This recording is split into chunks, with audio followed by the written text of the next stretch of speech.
Welcome, drift fans out here and all around the world. Here we are, round 4 for the 2023 Yokohama Presents Formula Drift Japan FDJ2 here at Okuibuki Motorpark in the Shiga Prefecture.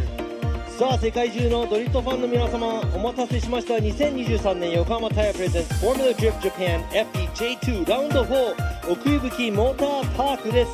さあ今回はどんな戦いが待っているのでしょうか。Let's see what kind of qualifier we're going to see here today. But let's go ahead and talk about the weather. こちらですね、天気は、もうご覧の通り晴天、すごく心地がいい風もある、一日です。まあ日差しがちょっと強いのでね、お越しの皆さんもね、熱中症などの対策をしていってもらいたいと思います。Sunny, but the sun ray is hot, so you gotta watch out for everybody. Make sure you're hydrated, get your liquids, so forth. Stay out of the sun.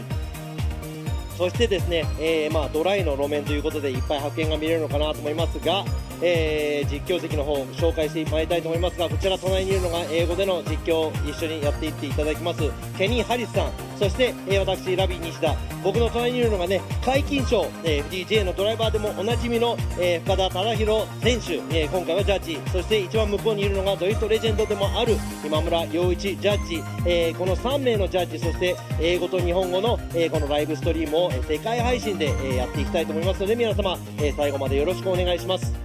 ということでですね、just an introduction, you probably already know who we are. Fukada, he's a Formula Drift Japan driver. Yoichi Mamura, always the FDJ judge. I'm one of the judges, and I'll be doing the commentating in English and Japanese worldwide. And we got Kenny Harris right here alongside with me.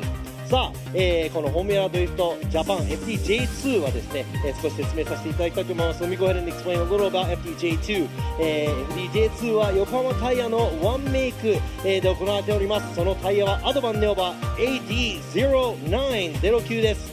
ワンメイクタイヤということでグリップの差はイコールコンディションになります。タイヤをイコールコンディションで戦える大会は他にはなかなか聞かないと思いますが、腕試しとか、車のセッティング、いろいろな要素がね、すごく大切な、イベントとなっていますので皆さんね、腕を振るって、頑張っていきたいと言ってもらいたいと思います。Since FDJ2 is the Spec Tire Series, everybody's on Yokohama Tire, Advent AD09. Grip conditions, they're all the same. Everybody's on the same grip, so it's all about the drivability and how well the vehicle is set up to the driver and to the track. ということでですね、どんどん参りたいと思いますが FDJ2 のね、2023年のシリーズ、今ね3戦目終了後シリーズランキングが、ご覧の通りになりますが、今ですねダントツで、ダントツではないけど首位をいっているのが中村選手ですね、マイキー中村選手ですが、第1戦は與座選手、第2戦は水野選手、第3戦は中村マイキ選手、各、イベントでですね優勝が毎回違っています。今回の奥伊吹は誰が勝ち取るのでしょうか。そしてポイントを引き続き、得ていって、どんどん誰が優勝 FDJ2 の、優勝ドライバーになるのか。こちらですね、ポイントの差もそんなにないのでね、すごく近いなと思います。Every round we had a different winner. We had Yoza, Mizuno, Mikey. All three drivers are different, so we're probably going to have a different driver winning maybe in this Okuibuki round. But let's see who's going to get more points to lead the championship. ということでね、今注目なのがシリーズでも3位のリューマ選手ですね。彼はなんと15歳と7ヶ月という、若いドライバー、免許はないけど現在3位、ということで、ね、残り3戦ですね。どうなるか楽しみです。Looking forward to seeing. We're going to do a little close up to Ryuma and an interview with him. He's only 15 and a half years old. He don't even have a driver's license, and he's third place in the series. So let's go ahead and see his interview, see what he has to say.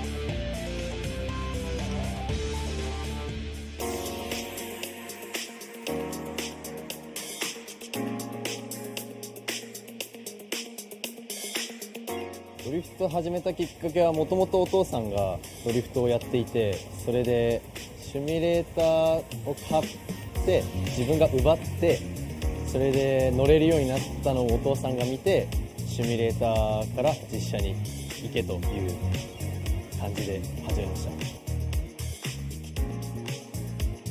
シミュレーターが2年で実車が1年半ぐらいです。前回のスゴはすっごい自分的に楽しくて、表彰台に乗ることはできなかったんですけど、楽しさが一番ですね。悔しいより楽しさが勝って楽しく終われたかなっていう感じでした。目標はもう今回の奥引きからもう3連覇できるように頑張っていきたいと思います。ケニーさん、ラビーさん、いい走りするんでぜひ見てください。ちょっとびっくり、最後は僕らに向けたメッセージなんていただきましたが、なぜドリフト始めたのか。 Why did he start driving? His father was into it, and his father bought a sim. He took over the sim, and his father saw him being good on the sim, so he decided to put him in a real car. Now he's been doing the sim for 2 years, driving a real car for a year, and he said, the last round, he said he had a great time, and his goal, since he's in third place right now in the series, he said he would like to win all 3 rounds, and he said, you know what, he said, Kenny, Robbie, check out my great driving. ということでですね、ちょっと今後楽しみな、ドライバーが1人増えた、ところでですね、このコース、ちょっとねゾーンの説明など審査の方法を、ちょっとお見せしたいと思いますが、こちら、上空から見た、映像です。 From the drone view、 こちらストレートをずっとまず来まして、アウトゾーン1右側にあります。その後アウトゾーン2、3と続きますが、こちらもうほぼ一つのカーブとして考えていただけるのが多分いいかと思います。そしてそのアウトゾーン3から4にかけてなんですが、まあまあいい角度、そこでねよくスピンしたりとかするドライバーも先ほどね FDJ3 でいましたが、フィニッシュラインを越える前に姿勢を崩さず確実な角度をつけながらフィニッシュを、越えていってもらいたいと思います。ここのコースの肝となるのがアウトゾーン1にかけてですね、入っていく、飛び込んでいくところでいい角度で入らないとちょっと隙間が合わないのかなと思います。 Looking at the drone footage and the track, we got 3 outer zones. Almost take that as one big turn, and you have to have a good amount of angle going to the outside zone 1 or it's not going to work out. And also going from outside zone 3, you have to do a quick switch back. You have to go heavy to angle. We saw a couple of guys in J3 who messed up, spun out, stuff like that, but you have to make sure you carry the car out to the outside zone 4 and not mess up going through the finish line ということでね、ちょっと、短いながらもテクニカルなコース、 FDJ2 のドライバーたちどんな走りをしてくれるのか。そして去年もこの同じ、コースで、走りを見せてくれました、1番の、予選1番手を通りました山下選手の、映像が届いていますのでご覧いただきましょう。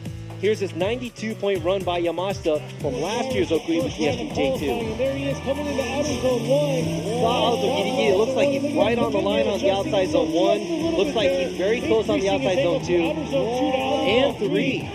そしてこの角度のつけ方、振り返しのところでですね、ストールをせずスムーズに走れたというのが、高得点につながったんではないかと思います。He didn't stall out the car going from outside zone 3 to 4. He had a good amount of angle. The flow was very clean.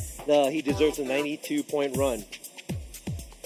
ということでですね、もうそろそろですね、あと1分ほどで、走行開始となります。13時30分から、走行となります。I think we have about a minute till we get into the first qualifying runs that we see from the FDJ2 drivers. There you go, qualifying ということで予選と、qualify の文字が出てきました。さあいよいよ、横浜タイヤプレゼンツフォーミュラドリフトジャパン FDJ2 Round 4奥井吹モーターパーク完走予選が始まります。 We are about to kick off the Yokohama Tire presents Formula Drift Japan FDJ2 Round 4 Okuibuki Motorpark Qualify.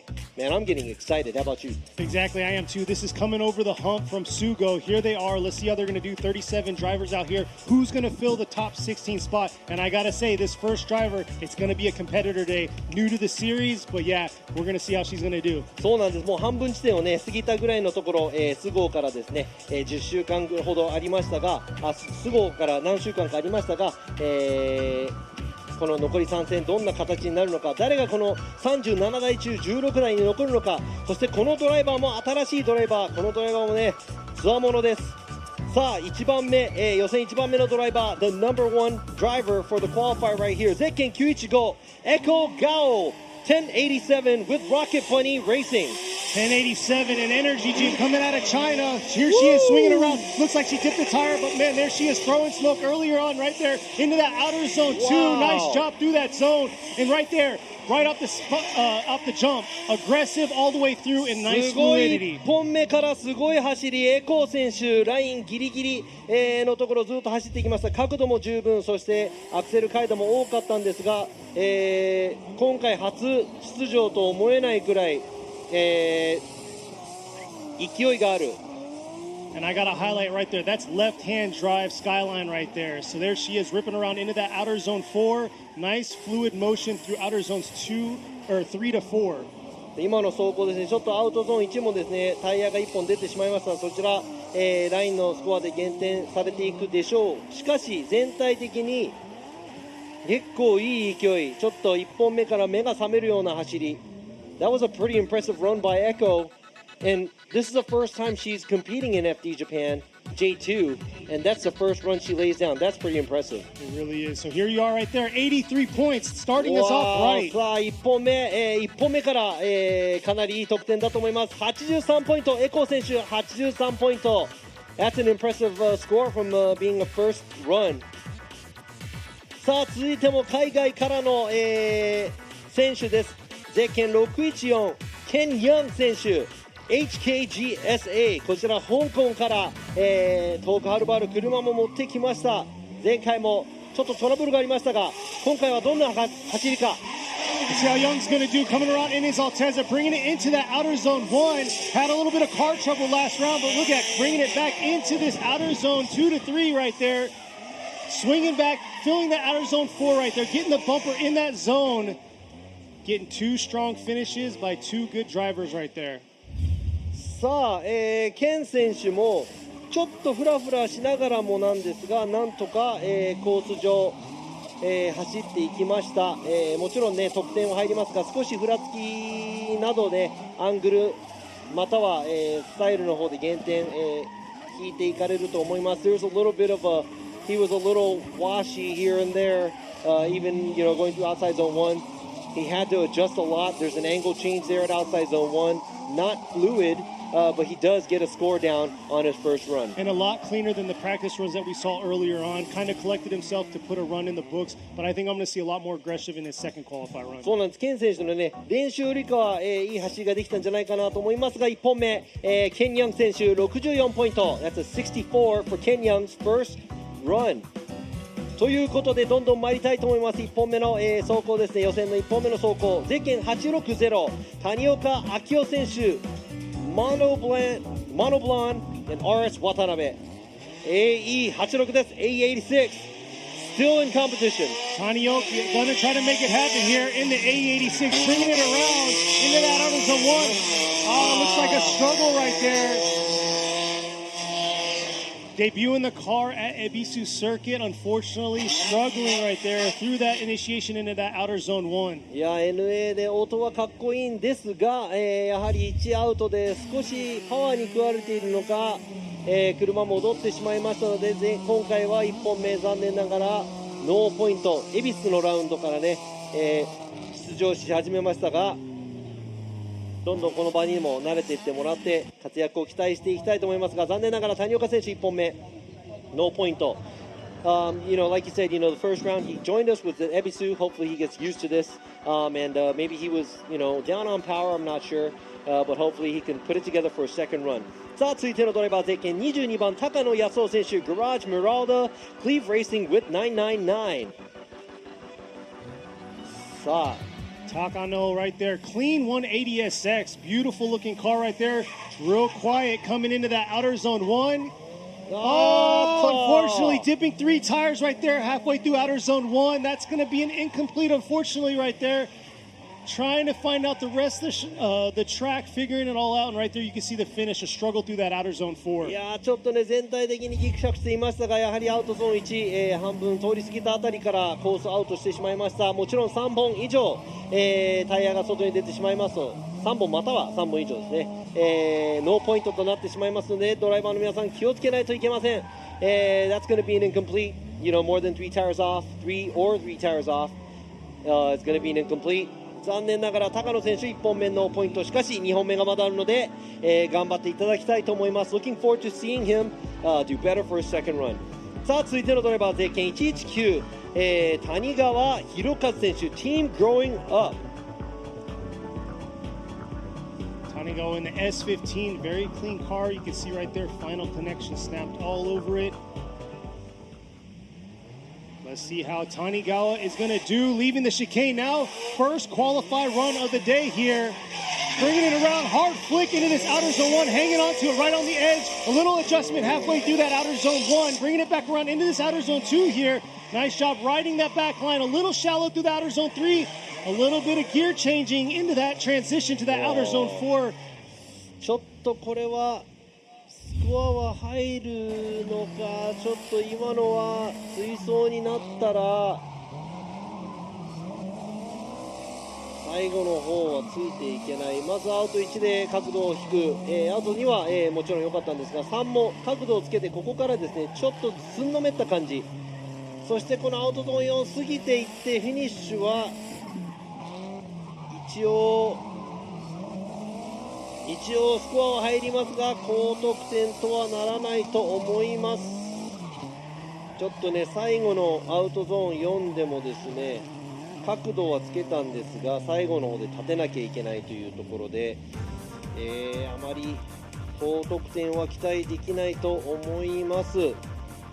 もちろんペースを崩さずに全体的にクリーンに駆け抜けていかなきゃいけないので、先ほど FDJ2 の走りも見ていた通り、80ポイント台後半で走るドライバーみたいに、やっぱりね勢いがあって、クリーンな走りを求めて、僕らもスコアを入れていきますが、谷川選手1本目57ポイント。Yeah, not a clean run. We didn't give him an unchaseable lead, but it was very sloppy. Hopefully he could do a better job for his second run. 続いてのドライバーゼッケン333田辺海斗選手 Dear Motorsports with Junction. Tanabe in the S15, a little bit of adjustment early on, a little late on the outer zone 1, bringing it around through the outer zone 2 here. Not too bad through the zone, and here's that transition that a lot of these drivers are getting caught up on, a little late through that outer zone 4. さあ今の、田辺選手の走行なんとか、コース内そしてラインはいいところなのかなという感じがしますが、ちょっと全体的に浅めなので、アクセル回路もこう、調整しながら走っているような感じです。Looks like he does okay on the line, but I'd have to say since he's shallow, he looked like he was adjusting a lot on his throttle. That's going to affect his style score as well. But let's see what the other judges have for him too. There you are, 69. さあ田辺選手1本目69ポイント69ポイントです。さあ続いてのドライバーです。ゼッケン551岩崎沙織選手 from Team Saori with Globe Motis。 さあいつも勢いバッチリの岩崎選手。 Iwasaki leaving the chicane now. Let's see how she's going to do on her first qualifying run. Looks like an adjustment right there, not finding the right gear. losing power into the outer zone 1, bringing it back around through the outer zone 3. ちょっと1コーナーは浅め、全体的に元気もなく回転が落ちていった感じがしましたが、シフトミスなのかなという、ストレートで感じがしましたが、ただ回転が上がってなかっただけなのかもしれません。 Looks like she was dropping RPM. I thought she was in the wrong gear when she was on the straight. Maybe she put it in the 5th instead of 3rd, but she doesn't correct and she does run through. So this is not Iwasaki's run. こちら映像に映っているのは、先ほどのね、田辺選手の走行、岩崎選手の走行ではありません。さあ、岩崎選手の走行、ドローンはちょっと岩崎選手の走行ではありませんが、1本目56ポイントです。 It's going to be a 56 for Iwasaki. ちょっと2本目、頑張ってもらいたいと思います。 Looking forward to seeing her on her second run. さあ続いてのドライバーゼッケン72番西崎智春選手、種松 Thunderbird。 こちらこの車のオーナーになってもかなりの長い年月経ってるらしいです。 Yeah, Nishizaki, I think he's original owner on this vehicle. Oh, huge adjustment right there, straightening halfway through that outer zone 1. A lot of these drivers struggling right now through this course. And yes, that outer zone 3 to outer zone 4 was kind of like that zone that a lot of these drivers are honing in on. But right now, earlier on in the outer zone 1 is where they're struggling. 今のはちょっと振り出してからのアウトゾーン1、ここからここ車をまっすぐずっと走らなきゃいけないということで、追走になってしまったら後追いの車行き場所をなくしてしまうということで、先行のリード戻りということで、1本目残念ながら西崎選手ノーポイントです。 That's going to be an incomplete on the outside zone 1. Obviously that would be kind of an unchaseable lead where the lead car kind of goes straight a good distance. さあ続いてのドライバーゼッケン、222田島雄一選手 Deer Motorsports in Junction.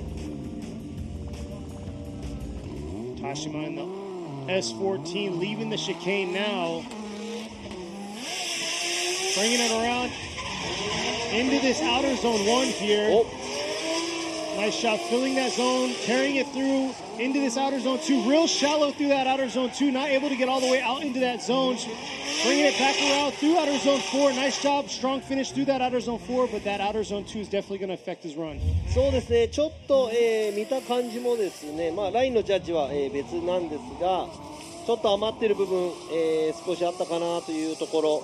しかしですね、1本目でポイントを取るということで、スコアはちゃんと入っていると思うので、何ポイントになるのか。It looked like he was just putting in a run to get a score. Doesn't look like you said, he wasn't filling the zones. Outer zone 1 looked pretty good, but like you said, the other zones, it looked like he was kind of starting to go away from the edge of the track. 今ですね、アウトゾーン1から離れていった後ですね、少しコースの外から中に入っていくような感じが、ドローンの映像で見受けられました。さあ1本目73ポイント。73 points right there. 73 points from Tashima. First run. ということで、続いてのドライバーゼッケン66番岡田龍馬選手 Case Racing。 1本目の走行。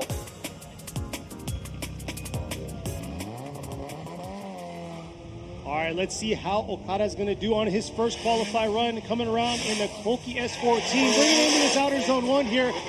Not able to get into that outer zone 1 at all, bringing it back around through the outer zone 2, filling outer zone 2 here into this outer zone 3, dipping 2 tires right now. Just hanging on into the outer zone 4. 走り切りました岡田選手。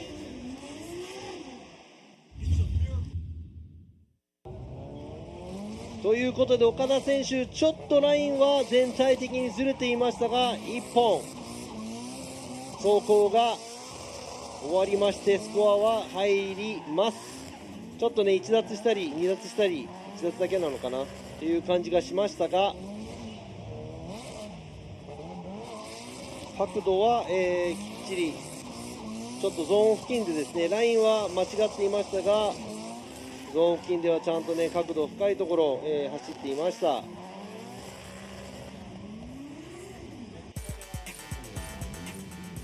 There you are, 61 for Okada. さあ岡田選手、1本目61ポイント、61ポイント。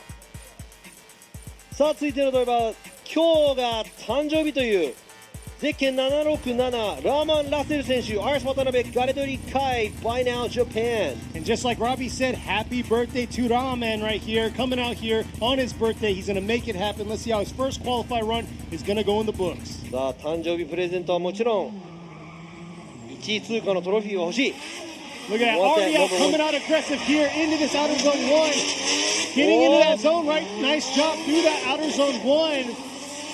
Let's see how he's going to hold himself through this outer zone 3 and the switchback into this outer zone 4. Oh, too much right there. Happy birthday to you. タイミングが That was a bad timing. It was really bad timing. But 残念ながらラーマン選手1アウトすごい良かったです。しかし2のアウト少しラインが取れず3のアウトいい角度で通りましたがその反動で、振り返しアウトゾーン4に行く部分でスピンを残念ながらしてしまいましたがポテンシャルがあるので、2本目期待したいと思います。 Everything looked good on outside zone 1, missed outside zone 2, outside zone 3 the angle I loved it but because of the angle for 3 looked like he spun out. He does have potential. Looking forward to his second run. さあ続いてのドライバーゼッケン350、鈴木和正選手 APG Japan Car Zoo Racing. See how Suzuki's going to do on his first qualify run here in his S15, bringing it back around here into this outer zone, over rotating right there before he got to the outer zone 1 through the 3-2-1 over rotating. That's going to be an incomplete for Suzuki. さあ鈴木1本目、ノーポイントとなってしまいましたがすごく分かりやすいノーポイント、ダイナミックなスピン、この気分でですね2本目抑えて、スコアを入れていってもらいたいと思います。I mean, that was a very obvious incomplete, in my opinion. But hopefully he can, put his, get his stuff together and get a score in for his second run. ということで、まだですね、次のドライバーが、ウォームアップ。彼は向かっている模様ですが、looks like the next driver is driving up from the warm-up area. The driver that is up next is going to be this bright green car. この黄緑色。眩しい色の、S15 に乗るゼッケン215高田健選手 Garage Takata with Auto Shop Wise. Takata sitting at the line in his S15, very bright green colored car here, leaving the chicane now, bringing it in through the 3-2-1 here into outer zone 1. Just into the tire right there early on into the outer zone 1, making an adjustment before the zone, bringing it into the outer zone 2. Nice job through that zone and into outer zone 3. Looks like he's slowing down a little bit more than the other drivers, and yeah, straightening right through the finish. なんか回転がだんだん落ちていく感じがしました。車回転ちょっとキープできなかった感じがして最終的にはフィニッシュライン、目前でまっすぐなってしまいました。残念、高田選手1本目のポイント。It was kind of obvious that looks like he was starting to lose his juice. The RPM was dropping, and by the time he made it to the finish line, he completely lost it. Car straightened out. That's an incomplete. Yeah, it looks like he was relying on a lot of the momentum that he was carrying into that outer zone 3, but you could hear him just kind of shutting down and not being in the right gear and RPMs into that outer zone 4. さあ、続いてのドライバーゼッケン235後藤光信選手 Team 鉄人 with Lavka. There's the official incomplete right there. For the viewers out there, there is a link right there to follow us for this bracket of qualify. You can see who's up next and who already went. さあこの鉄人カラーの後藤選手の1本目。Goto ready to go in his JZX 100 Mark II. That's the Team 鉄人 color. Bring it in, real aggressive approach to the 3-2-1 into this outer zone 1. Getting that bumper into the zone. Could have been a little bit deeper through that zone, but able to carry it through to outer zone 2 here. Nice job. Nice smoke trail, bringing it back around through the outer zone 4. ちょっと最後のところ、もうちょっとスムーズに走れればという、部分ありますが、もちろん、スコアが入ります。そして、アングル的にはまずまず、そして通る場所ですね、ラインのジャッジが何点入れるのか、そしてスタイルのジャッジが何点入れるのか、Angle wise he did okay, I'm not going to say it's one of the best, but it was pretty good. And now, depending on what the style and the line judge has to say here. And there you go right there. Goto with a 67 on his first qualify run. さあ、後藤選手の1本目、67ポイント、67ポイントです。さあ、続いてのドライバーはもうスタート地点に待っています。こちら、ゼッケン16番は渡辺康太選手、AX YMR Racing with props.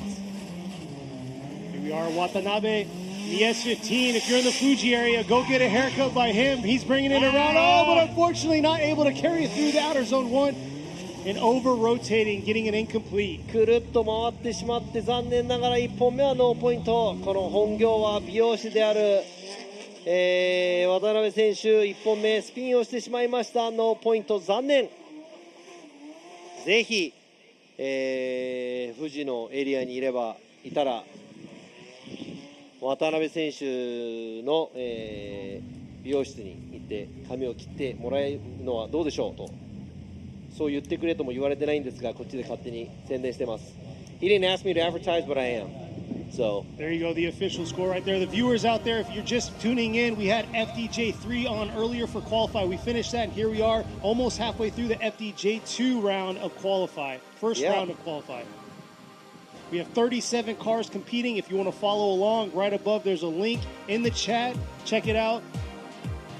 さあ、まだですね、1本目半分、もうすぐ半分ぐらいなのか、でも8名しかスコア入れてませんので、1本目で高いスコアを入れて他のドライバーにプレッシャーをかけるのは、とてもいいと思いますが、1本目走って、現在エコー選手の83ポイントが、ポイントリーダーとなります。さあ、続いてのドライバー、オーストラリアから、ゼッケン144、ダニエル・メスマー選手、The Sideways Experience. Mesmer coming all the way from Australia. Here he is. Look at that nice aggressive approach into this outer zone 1. Getting into that zone right there. Nice job keeping control of the car around this outer zone 2 here. Nice job by Mesmer into the outer zone 3 with the hard flick through this outer zone 4, getting right back on it into that zone. さあ、ダニエル・メスマー選手、結構いい勢い、ちょっとラインがちっちゃいところもありましたが、角度的には勢いがあったかなと思います。さあ、全体的にやはりね、迫力のある走り、スタイルのジャッジもそこを見ていっていると思いますが、アウトゾーンにちょっと余っていた。しかし3、4もですね、今リプレイを見ると、まあまあいいところを通っていたんではないでしょうか。こちらドローンの映像です。アウトゾーン1、ちょっと遅めに入り、アウトゾーン2、ちょっと、ラインちっちゃい、その他ですね、ぐっと、ラインを引き締めて走っていきましたダニエル・メスマー選手。Looks like he entered outside zone 1 a little late, missed outside zone 2 a little bit. Let's see what his score is going to be. さあ、ダニエル・メスマー選手、1本目82ポイント。There you are, right there. Mesmer score 82, sitting second right now in points. 現在、82ポイントは2位ですね。安心して2本目走れるんではないでしょうか。さあ、こちら、1本目のドライバーの、半分地点、もうちょっとで通過しますが、1本目のドライバーどんどん見ていきたいと思います。こちら FDJ2 も今年から参加、ゼッケン773塚本七海選手、日々の塾、現在アメリカでも、頑張って活動しています。There you go, Nanami Tsukamoto, driving in the States as well. Exactly, she's in a JZ80 out here, but yes, she is competing in the States. Here she is filling that outer zone 1. Nice job dipping a tire right there toward the end, bringing it back around into this outer zone 2 here. Let's see how she's going to control herself, flipping it back around into this outer zone 4. Nice job through that zone. さあ、ちょっとアウトゾーン1浅めかなというところなんですが、塚本選手なかなかの走り、ラインをなんとかトレースしようと、走行しているのが分かりますが、少しね、迫力に欠けている部分あるかもしれませんが、なんとか1本目、スコアが入るよう、走り切りました。So, not going to say that's the most exciting run. It looks like she's not, fully there in, excitement. But there you go, 75, 75ポイント。塚本選手75ポイント。Yeah, 75 seems pretty safe right now for her, but like you said, it looks like she held a little bit back. She got points on the board, so let's see how she's going to do on her second さあ、 qualifier. 2本目もね、期待したいと思いますが、続いてのドライバー、ゼッケン10番、甲斐健一選手、D-Like with 鉄人。We are Kai is at the line now in the S15. leaving the chicane. Look at that huge flip earlier on right there, bringing it into the outer zone. Oh, but too much. ちょっと行き過ぎちゃった。 Too much momentum into that outer zone one, dropping 3 tires. That is going to be an incomplete, unfortunately. いやいやいや、3本出てしまいましたので、今のは甲斐選手残念ながら1本目ノーポイント、1本目ノーポイントは2本目プレッシャーかかるのでちょっと嫌な感じがしますが、2本目頑張ってもらいたいと思います。 Getting incomplete from the first run obviously is not good because it's going to pressure you for the second run. So that's not good for Kai. Hopefully he can get his things together to get a score for a second run. ということでオフィシャルです。甲斐選手1本目のポイント残念。さあ、続いてのドライバーです。もうインターネットでも大人気です。 YouTuber の、サメット選手、ルーカス・サム選手、サメット with Gamer Subs and Be Forward ゼッケン11番1本目。 And here we are, everybody in the chat's talking about him. Here's Sam right there, real aggressive approach into that 3-2-1 into outer zone 1. Nice job filling that zone, getting right back on the throttle. Look at the smoke trail coming back around through outer zone 2, which we can't even see it, bringing it into this outer zone 4. Getting late into that zone, but able to get into the zone to the strong finish. さあなかなか、角度もバッチリついてアクセル回路も長かったんですが、ちょっとアウトゾーン2の1と2の間少し左足ブレーキが目立つ部分ありましたが、そこも兼ねてラインもまあまあ、アウト結構いいところ行ったんではないでしょうか。角度はね、結構いい角度全体的に走っていたので、何ポイントになるのか。さあこちら上空からの映像です。このね上空から見るドローンの映像を見ると本当にどこを通っているかすごく分かりやすいです。 Watching this drone footage really gives you an idea of how close you are to the outside zones. Let's see what Samet got for his first run. And there you go right there, an 81 for Samet. さあ80ポイント台入ってきました。サミット選手81ポイント81ポイントです。さあ続いてのドライバーです。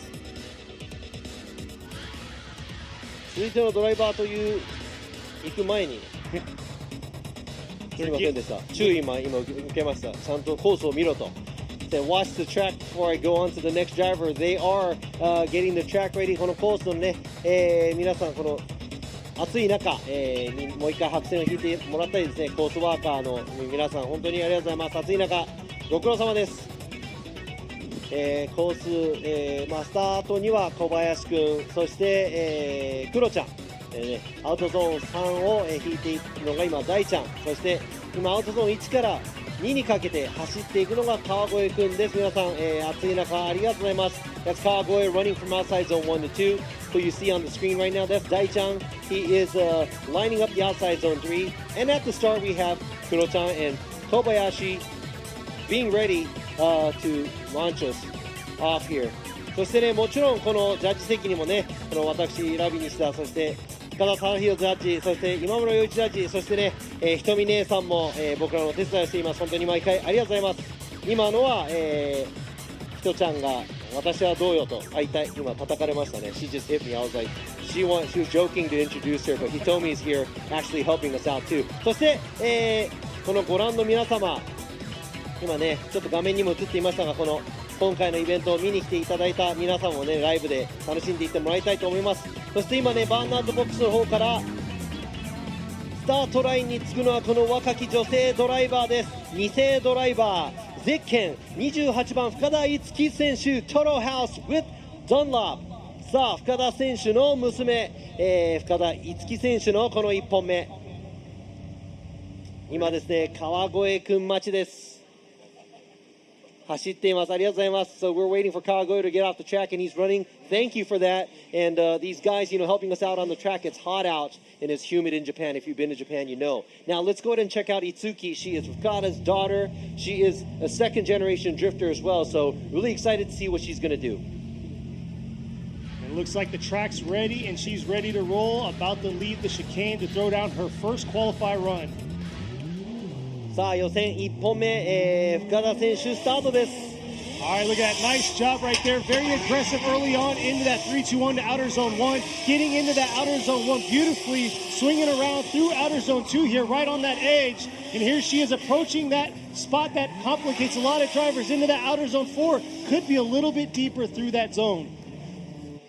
ちょっとアウトゾーン4、もうちょっと深いところ行けたと思うんですが、全体的に角度もなかなか、取っていまして、ラインもかなりトレースできたんではないかと思います。ちょっと冷静さがね、この若いドライバーなのに、プレッシャーを感じないような走り、見事な走りだったと思います。It looks like she had no pressure at all. She just kind of laid down a run.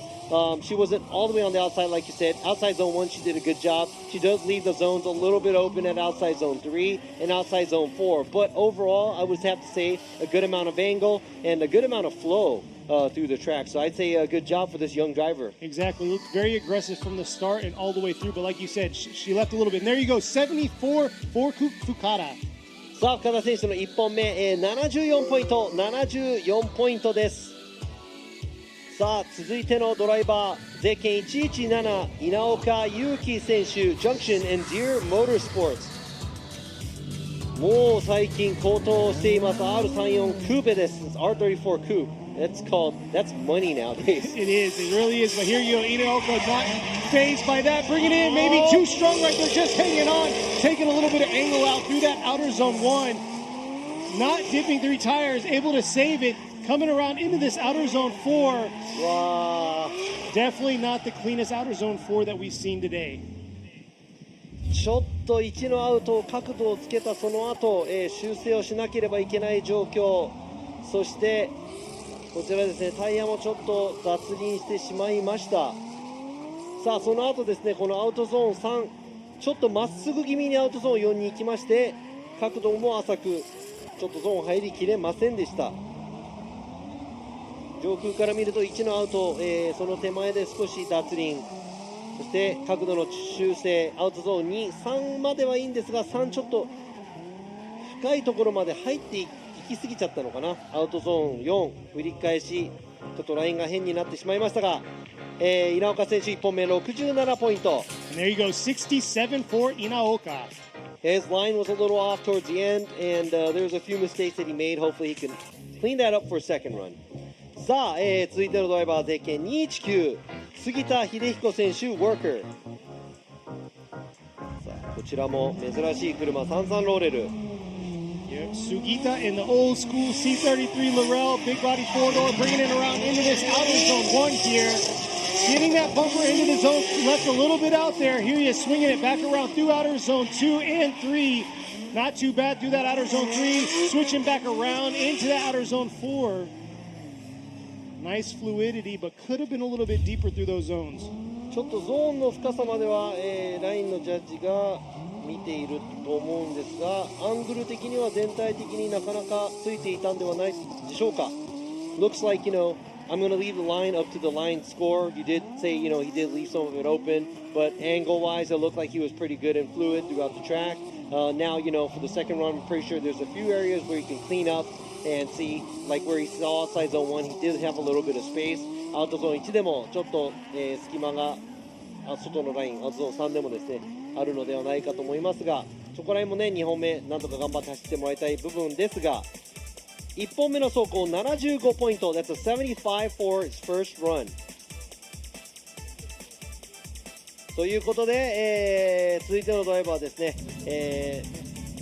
予選でも何度か1位通過をしている九州からのこの強豪ドライバー、ゼッケン840、山下和孝選手、Cause Power with Wacos with K Factory。Exactly, Yamashita, you saw earlier on in the program, he got first last year here in qualify. Let's see if he can solidify that deal again this year.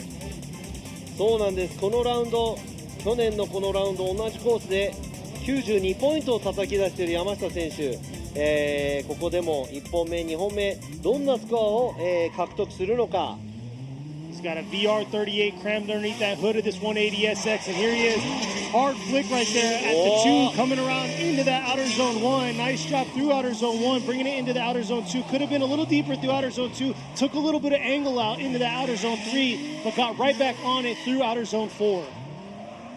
さあ今のは1アウト、結構ねビシッと角度をつけていきましたが、少しアウトゾーン3付近でですね角度を減らしながら走っていきましたが、アウトゾーンもこうやって駆け巡って走っていってフィニッシュラインを越えていく。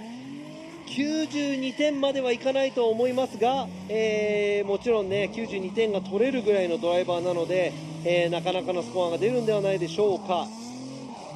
Not going to say that's going to be a 92-point run. There are some areas where he did fail to do what he's supposed to, but overall, it looks like a pretty nice, decent run. Exactly, it was good from the start, but there you go, 86 right there for Yamashita. さあ山下選手の1本目86ポイント、86ポイントです。 So currently first in points right now. さあ現在ね、予選今リードしています、ゼッケン840の山下選手86ポイント、それを超えるドライバーがこの先出てくるのか。ゼッケン32番大関和也選手 Twins Inc. and 村田 Motors with Top Racing 1本目何ポイントになるのか。Oh, Zeki with that interesting kit right there. Very aggressive looking, coming around into this outer zone 1. Adjusting a little bit through that zone, bringing it around into the outer zone 2. A little shallow through outer zone 2. Hard flick right there with the adjustment into this outer zone 4, but able to fill all of outer zone 4. さあちょっと角度の修正などがありまして、大関選手もちょっとアウトも少し余ってるんじゃないかなという、感じがしましたが、もちろん1本走り切ったのでスコアは入ります。少しね、アウトゾーン4の付近でもちょっとペースが乱れちゃったかなというところ。Looks like there's a lot of him fluctuating in angle throughout the track, not being as fluid as he should be, and there's areas where he kind of stalls here right before the outside zone 4. Let's see what the style and the lines judges score. Total is 75 by 大関。大関選手1本目75ポイントです。さあ続いてのドライバーです。ゼッケン786カーン・ローブ選手 R Nation。 今回フルエアロ新調してきました BN スポーツということで、 Got brand new BN Sport body kit on his car. He does. Beautiful looking car here. Look at that, ripping through the gears into this outer zone 1 right here. Rohab representing, coming out. Nice job through that outer zone 1, bringing it around, wrapping it into this outer zone 2. Beautiful job. Nice throttle control right there. Commitment all the way through into this outer zone 4. And I got to say, that's probably the most commitment I've seen throughout this course. 結構アクセル回路も多かったので、全体的にもスムーズさがありまして、あとはラインのジャッジがどう見るか、そしてスタイルのジャッジがどう見るか、アングル的にはなかなか全体的についていました。すごく安定した走り。Very smooth. I would have to say very smooth. Now, not 100% aggressive. A lot of throttle, you know, some left foot braking here and there, but I would have to say very, very smooth. すごくスムーズな走り、最初から最後まで、スムーズな走りを、していきましたロハブ・カーン選手。あとはちょっとラインが余っている部分、いくつか見受けられましたが、綺麗なちょっと気分が良くなるような走りでしたね。That looked refreshing. All right, we're going to see. And there you go, 87 for Rohab. カーン・ロハブ選手が今現在87ポイントということでトップに踊り出ました。 He is currently the first number one qualifier as of now. さあスムーズな走りで堂々と1番に上がりましたロハブ・カーン選手。この先そのスコアを上回るドライバーが出てくるのか。続いてのドライバーはゼッケン320稲岡拓也選手 Vehicle Racing。 Inaoka in the 180SX right here. Oh, real aggressive right there, right through the 3-2-1, initiating right at the 3 cone, bringing it around into the outer zone 1. Flying through the track right now, through that outer zone 2. Here he is coming around into the outer zone 3 to 4. この走りもなかなか良かったですね。すごく勢いを感じました稲岡選手。 I saw a lot of aggression here in his run, so I would have to say definitely one of the better runs that I saw all day. A lot of aggression and also a lot of throttle, good enough angle throughout the track and a good pace. いやペース的にもね、かなり良かったんではないかなと思います。さあ稲岡選手、この上空から見たこのドローンの映像、なかなか、綺麗にまとめて走ったんではないでしょうか。アウトのゾーンも通ります。少し、角度の修正、アウトゾーン3から2から3にかけて少しだけありましたが、全体的にまとめた走りだと思います。さあ稲岡選手、ちょっと、1番に1ポイント及ばず86ポイント。1 point away from the leader right now. Exactly. 86. Tied right now with an 86. さあ86ポイントもね、前回の、ラウンド、去年のラウンドの1番の山下選手と同ポイントの86ポイントです。さあこちらも YouTube では人気者、ゼッケン2番のラバー博士です。Here we are. Dr. Rubber has a huge presence of fans out here waving his pink flag in the air, and here they are coming around. Here he is coming around into this outer zone 1. Not the approach you want to have through that zone. Missing the first half of outer zone 1. Just dipping through that outer zone part 1 part right there. Oh! Huge correction. ちょっと今のはリプレイを見ないと。アウトゾーン3でね、今スコアが入ったとしても大きく角度を戻してしまいました。さあもう一度確認していきたいと思いますが、アウトゾーン1、ちょっと変な角度でアウトゾーン1入りました。アウトゾーン2は大丈夫。そしてここでですね、ちょっと車を戻しすぎてしまいました。今のはちょっと追走になってしまいます。後ろの車が行き場所をなくしてしまいます。多分他のジャッジもそうなんですが、残念ながら1本目ノーポイント。 That's going to be an incomplete. That's a huge error at outside zone 3. As you see, he stops almost drifting fully, goes off track 2 tires. If you had a chaser, that's going to be very, very hard to mimic. That's going to be an incomplete because it's an unchaseable lead. Yeah, exactly. He had a huge 残念。 correction. ラバー博士、残念ながら1本目はノーポイント。しかしまだ2本目ありますので期待していきましょう。So as a second run, let's go ahead and check that out. さあ前回のラウンド初表彰台、ゼッケン67番大友隆一選手 from Komatsu Racing. Here we are, Otomo finishing third last round at Sugo.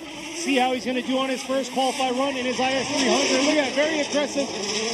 Trying to flick the car, but unable to get all the way out to the outer zone 1. Trying to collect himself in through outer zone 2 and outer zone 3. Coming in real hot to outer zone 4. Nice job into that zone, holding on through the finish. いや今惜しかったのは後半、盛り返してきたような走りだったんですが、前半ちょっと、アウトゾーン1の角度あまりつけられない状態、アウトゾーン2、3、4というところですね。いい振り返しを見せてくれました大友選手の1本目。あとはスタイルとラインのジャッジが何ポイントずつ入るのか。ちょっとアウトゾーン1深く入りすぎて、アウトゾーン1の最初の方はライン取れていられない感じ。しかしアウトゾーン2、3、4はあまり取りこぼしがないような、感じの走りでした。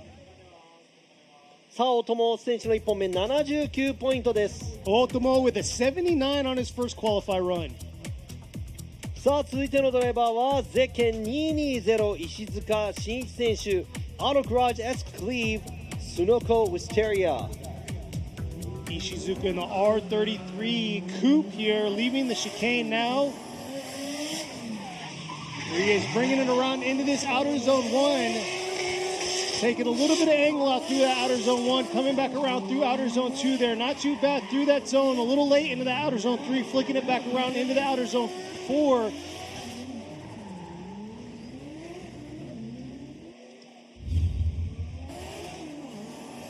さあ今の石塚選手の走り、もうねベテランとなっていますが、なかなかの走りですが、ちょっとまとめたような感じがしました。角度もすごいついてるわけでもなく、少なすぎるところでもなく、ペースも落とさず、スムーズな綺麗な感じで、走行していきました。 Looks like a very clean run. I'm not going to say he had the most angle or aggression, but very smooth. ということで、石塚選手の1本目75ポイントです。 And there you go, Ishizuka getting a 75, right now sitting 10th overall in points. So these are our top 10 drivers で going 石 on. 塚選手からね、このシリーズランキング10位の、ドライバーからなのでね、次はシリーズランキング9位のドライバーです。ゼッケン78番池本和真選手、 Progress Project Mu Motis。Ikemoto in the S14, currently sitting 9th overall in points. Here he is, bringing it around. Oh, rotating too early, not able to carry the car all the way out to the outer zone 1, throwing him offline, but able to get a little bit into that outer zone 2, filling outer zone 3 right there. A little late though in that outer zone 3, and adjusting himself to make it into that outer zone 4. So bad start, but a good cleanup. 今ですね、初っ端から大きなミス、アウトゾーン1、外まで、車を持っていくことができませんでした。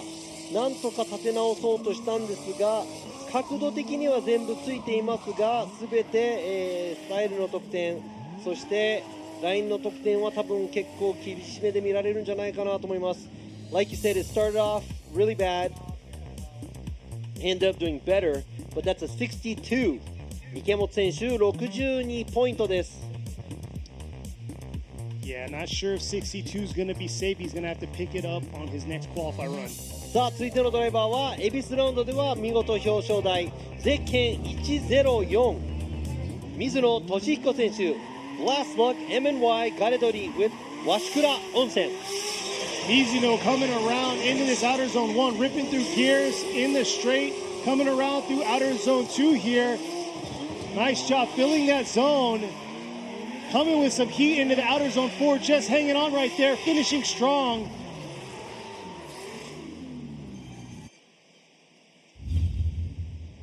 Pace was faster than we've seen normal from the other drivers. さあそうですね、他のドライバーよりかは、ちょっとねなんかペースが全体的に、速いような気がしますが、アウトゾーンギリギリ、走っていきます。そして、角度もなかなか、全体的についていました水野選手1本目。さあどんなスコアが出てくるのか。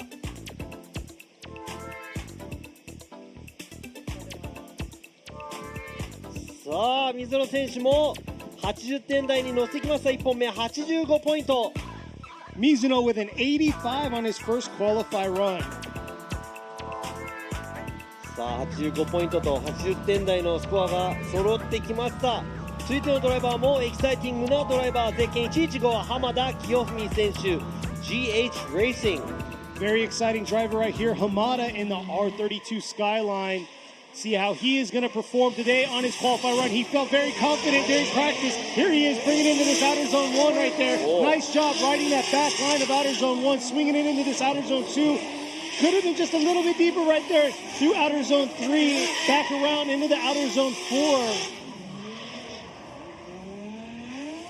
さあこちらも最初からなかなか深いアングルで攻めてきました浜田選手。もちろんね、今まで走ってきたドライバーたちもいろいろとエキサイティングなドライビングをしていますが、また、何かこの浜田選手は違う雰囲気を醸し出すようなドライバーですが、いい走りができていったと思います。That looked like a pretty decent run by Hamada. I don't know what it is from Hamada, but he has this aura that makes it look exciting. Oh yes, the way he carries himself and the way he throttle controls. And there you go, 84 for Hamada. さあ1本目浜田選手84ポイント84ポイントです。さあもう80点台は当たり前になってきたんでしょうか。さあ誰が90点台最初に叩き出すか見ものです。次のドライバーゼッケン34番斉藤翔選手 Project Zatsu Team SHS。Like you were saying, a presence in driving. Sho Saito, very aggressive driver, especially when it comes to tandem battles. Who's going to be the first driver to be in the 90s? And we'll see here, right here. Saito, look at that. Early on, very aggressive into that 3-2-1, around in this outer zone 1 right there. Nice placement of the vehicle through outer zone 1. Bringing it around to outer zone 2 here. And switching back early on right here. Making it into the outer zone 4 with a strong finish.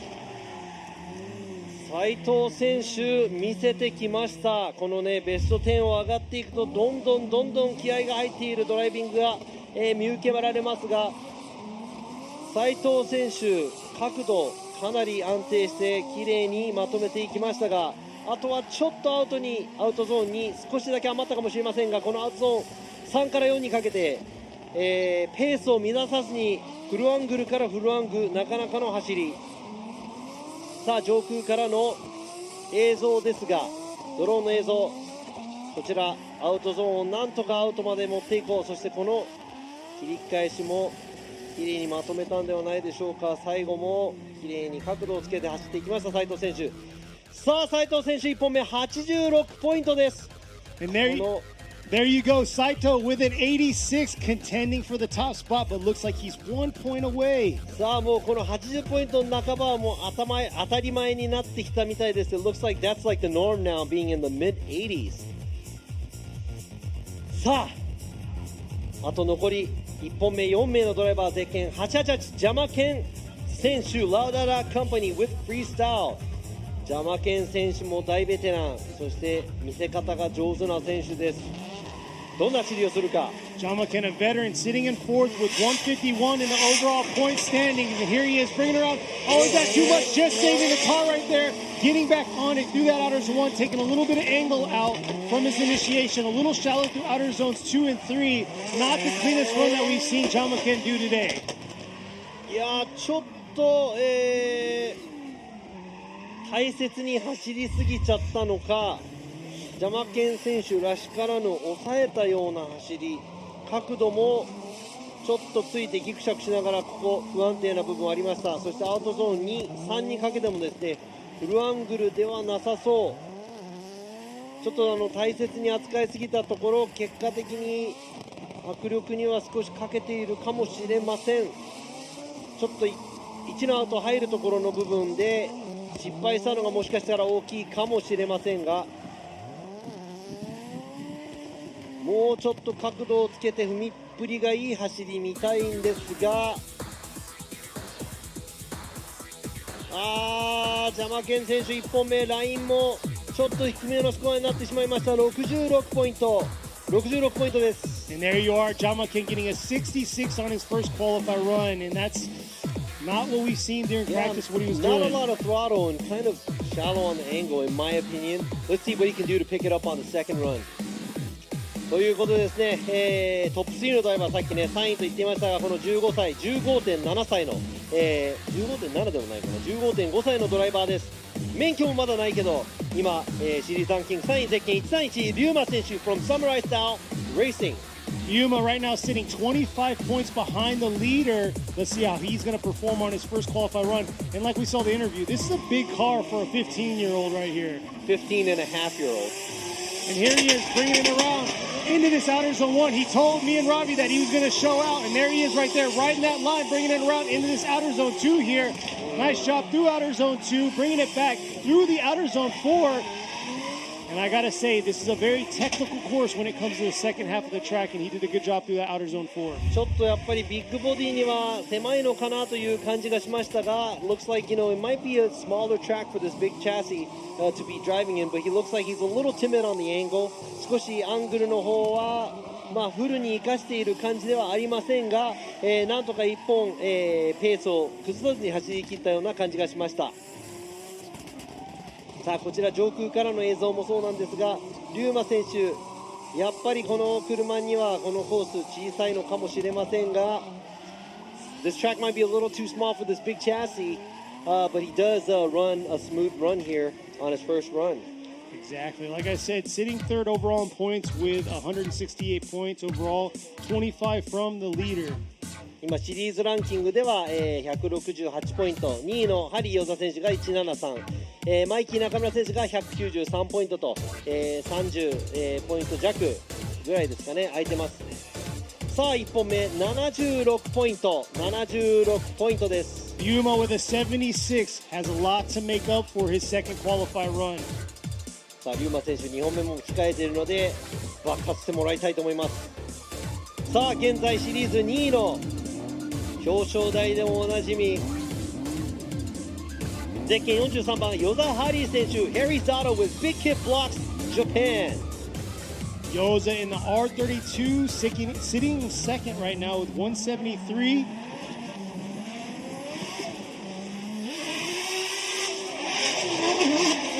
Nice aggressive approach into that outer zone 1 right there, filling that zone, bringing it around into this outer zone 2, right on the inside edge of that outer zone 2, deep in that outer zone 3. And here he is with the flick, strong finish deep into that outer zone 4. ちょっと急いでる感じがしましたが、角度がつききってないですが、まずまずの角度、全体的にあとはラインが、どのくらいアウトまで寄せていられるかというのも、ポイントになりますが、大きいね、ミスもなく、スムーズに走り切ったと思いますが、與座選手の1本目何ポイントになるのか。Like I said, he looks like he's in a rush driving through the track, and I'm going to say, he's not fully using his angle through the track, but he has it well paced. Really depends on how deep he is on the angle and how the line judge is going to see that. And let's see what his total score is going to be. Yoza right there with a 79. さあ、與座選手1本目79ポイント、1本目としてはね、スコアを取るために、スコアを入れてきたような走りでした。與座選手2本目期待していきたいと思います。さあ、現在乗りに乗っている、FDJ2 シリーズランキング現在1位のドライバーゼッケン13番、中村マイキー選手、マイキーレーシング with 南米。And I gotta say, Mikey right now is coming off a crazy victory 5 weeks ago. He got first in qualify at Sugo, and then he took the top podium spot first. So we're gonna see how he's gonna do today. He's sitting first overall in the points ranking at 193. There he is, doing what he does best. A little bit deep on that zone, but committed to it. Coming back around through that outer zone 1 into this outer zone 3 here. Nice job adjusting a little bit right there into that outer zone 4. Laying some smoke down. さあ、もう迫力は満点と言いたいところなんですが、ちょっとアウトゾーン1から2から3かなにかけての、ちょっと左足ブレーキが目立ったところがありますが、もうアクセル街道は多分今日一、白煙ももしかしたら、今日見た中では一番出ているのではないかなと思います。アングルもなかなか、深いアングルで走れていたので、総合得点が何ポイントになるのか、最近ねこのワイルドなドライバーなんで、この先注目していきたいと思いますが、Wild driver, there's a lot of left foot braking through outside zone 1 to 2. It looks like he made a mistake where he got a little too deep, but he did adjust his line, and that's a lot of smoke that we saw throughout, all of the drivers today. But let's see what his first run is going to be like. And there you are, Mikey getting an 84 for his first qualify run. さあ、中村マイキー選手1本目84ポイントです。さあ、もう80ポイントのね半ばはもう普通になってきちゃいましたので、2本目皆さんドライバーに、頑張っていってもらいたいと思いますが、being in the mid 80s is almost normal now for all the drivers, so I'm looking forward to seeing all the other drivers to come up to the mid 80s in the second runs they have. Exactly, the second push that we're going to see shortly after this commercial break. さあ、この後ですね少し休憩を取りまして、2本目をスタートしていきたいと思いますので、皆さんどこも行かずにチャンネルはそのまま。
like lubricant. Mortis. What's up, guys? It's Frederick Gaspo, and I use RSR suspension on all my drift cars. I love RSR. Iyo RSR Ichiban.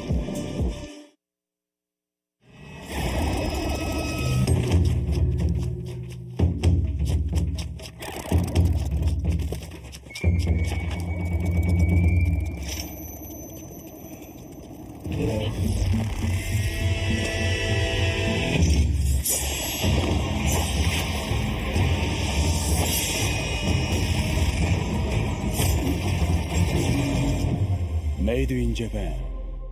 Breed.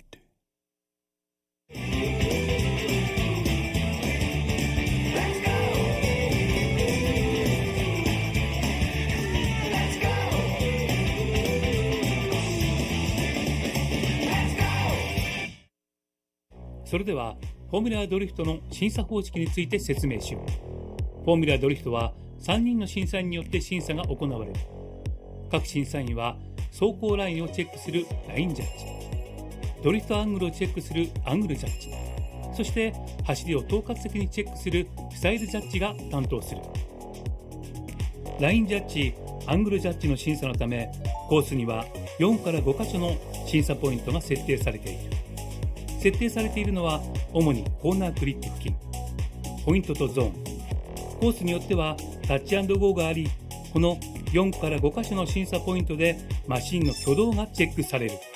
ラインとアングルジャッジは審査のポイント1箇所につき最高5点または10点。審査ポイントは全部で4から5箇所、最高30点がドライバーに与えられる。もう一つがスタイルジャッジ。スタイルジャッジは主に走行中の車全体の流れをチェックする。このスタイルジャッジでは最高40点が与えられる。すべての点数を合計すると最高100点。ドライバーたちはこの100点を目指しチャレンジするのだ。さて、審査基準は次の通りである。ラインジャッジでは審査ポイントで確実にクリップについているかが重要。クリップから離れていくに従い得点は下がってしまう。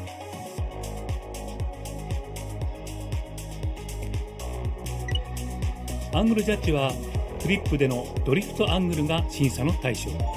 当然アングル、角度が大きいほど得点は高くなるが、戻ってしまったり不安定な場合は減点の対象となる。そしてスタイルジャッジ、スピード、スムーズさ、迫力、またドライビングから感じられるコミットメント、パッションもスタイルジャッジにおいて重要な要素である。審査では車の不必要な挙動、ブレやふらつき、メリハリのない走行などが減点の対象となる。またスタート時のエンジンストップ、フライングやパイロンタッチ計3回、審査コーナーでのスピンは即座に0点、コースからはみ出した場合は減点または0点の場合もある。ステアリングの角度が0度になるようなアンダーステアも含め、審査員の判断で0点になる。突然ですが、ケニー・ハリスのワンポイントドリフト英会話講座です。我らがケニー・ハリス君に、ちょっと、ワンポイント英会話レッスンというか。This is the first zone. It's called Outer Zone 1. Outer Zone 1。アウターゾーン1です。さあ、こちらですね、英語で書くとこんな感じなんですが、Say it one more time. Outer Zone 1. アウターゾーン1。Outer Zone 1。Here comes a car entering into Outer Zone 1. そして、Initiation. ということで、アウターゾーン1にじゃあ入る前のこのイニシエーションですね。Go ahead and say that in a sentence. In the sentence, coming up into the 3-2-1 cone. Here they are coming in, initiating into Outer Zone 1. でイニシエイリン、イニシエーションのことなんですが、イニシエーションというのはその振り出し、という意味を、ドリフト用語では表しているので、アウターゾーン1、そしてそのイニシエーション、振り出しからアウターゾーン1に行く、動作をじゃあもう一回ケニーに言ってもらいたいと思います。Alright, one more time from initiation to outer zone 1. Alright, here they are coming into 3-2-1 cone, initiating into Outer Zone 1. という感じで321のコーン来ました。イニシエーションをしながらアウターゾーン1に向かっていますという、感じでドリフト FD 見ながら英語の勉強になると思いますので、楽しんでみてください。 Thank you, Kenny。 ありがとう。ケニーとラビーの英会話レッスンということでですね、ここスゴーラウンドにやってきましたが、この人一体誰と思っている方もいらっしゃると思いますが、彼はフォーミュラドリフト USA のジャッジ3人のうちの1人、クリス・ユールさん、アメリカから今回のラウンド来ました。彼ね、すごくシャイなんですよ。ということで、 So last time, round 2, we learned the word outer zone. This time we're learning proximity. proximity、英語のライブストリームのよく使いますが、 proximity という言葉、実はその近さとか接近しているその感覚とかっていうのを大まかに意味しているということで、 proximity、ドリフトならではの言葉なのかなと僕は思います。 Fine tune his tandem right here and close that proximity. Looks like he's given a little bit too much, but there you, and by keeping that close proximity to Salmon all the way through, Okuibuki's going to close that proximity on him right here, dialing in the self. ライブストリームで聞いてる時にちょっとあれかなっていうだんだん分かっていくと面白いかなと思いますので、この先もこのコーナーが続く限り、いろんな言葉を皆さんにお教えしたいと思います。ということで、ケニーとラビー、そして今回はクリスの英会話ワンポイントレッスンでした。 Thank you。 フォーミュラードリフトジャパン。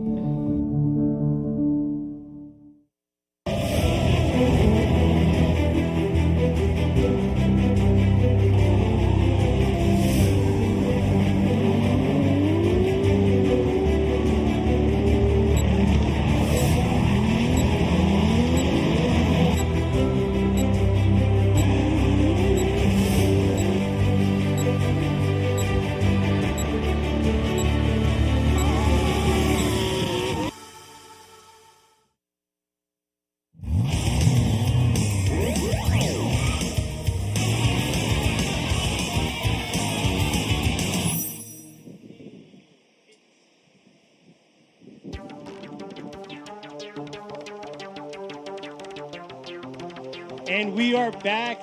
Got a little bit of commercial breaks. You guys got to learn a little bit of Japanese and English out there. But we're back here, the second part of qualifying for the 2023 Yokohama Presents Formula Drift Japan FDJ2 Round 4 Shiga Prefecture at Okuibuki Motorpark.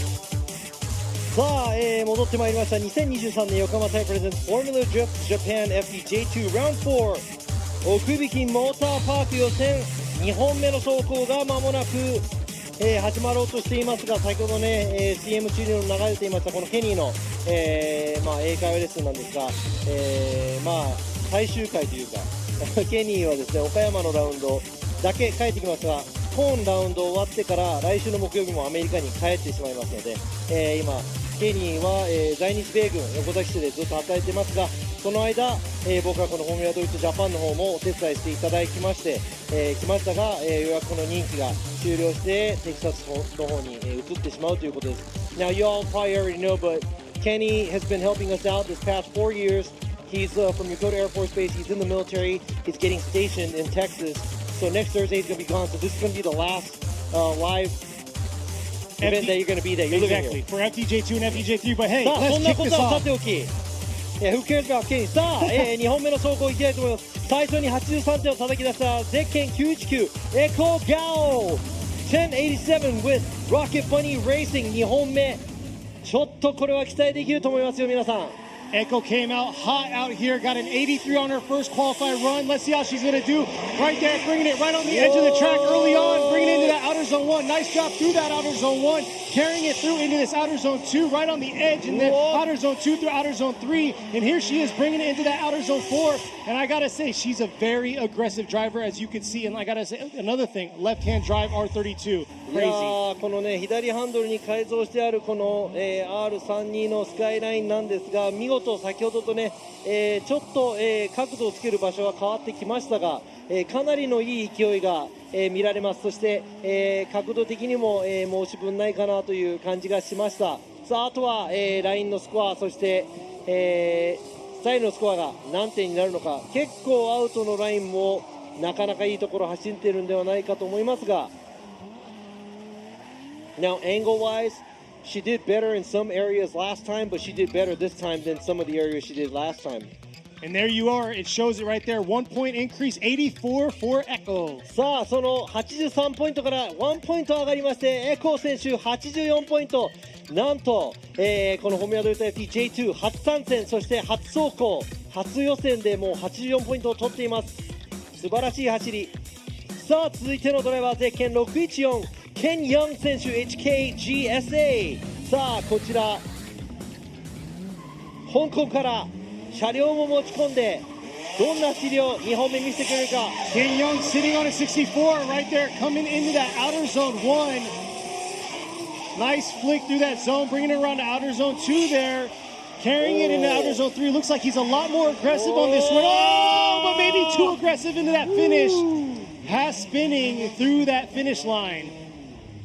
ちょっと今のは、もう一回リプレイも見ていきたいと思うので、まあ、スタイルの得点で多分もしスコアになったとしても、大きく引かれてしまうと思いますが、なんとせっかく綺麗な走りをした、ケン・ヤン選手、このアウトゾーン3から4にかけてのここハーフスピン状態、なんとかフィニッシュラインを通ろうとしましたが、結果的にはジャッジ、ノーポイントということになってしまいました。残念。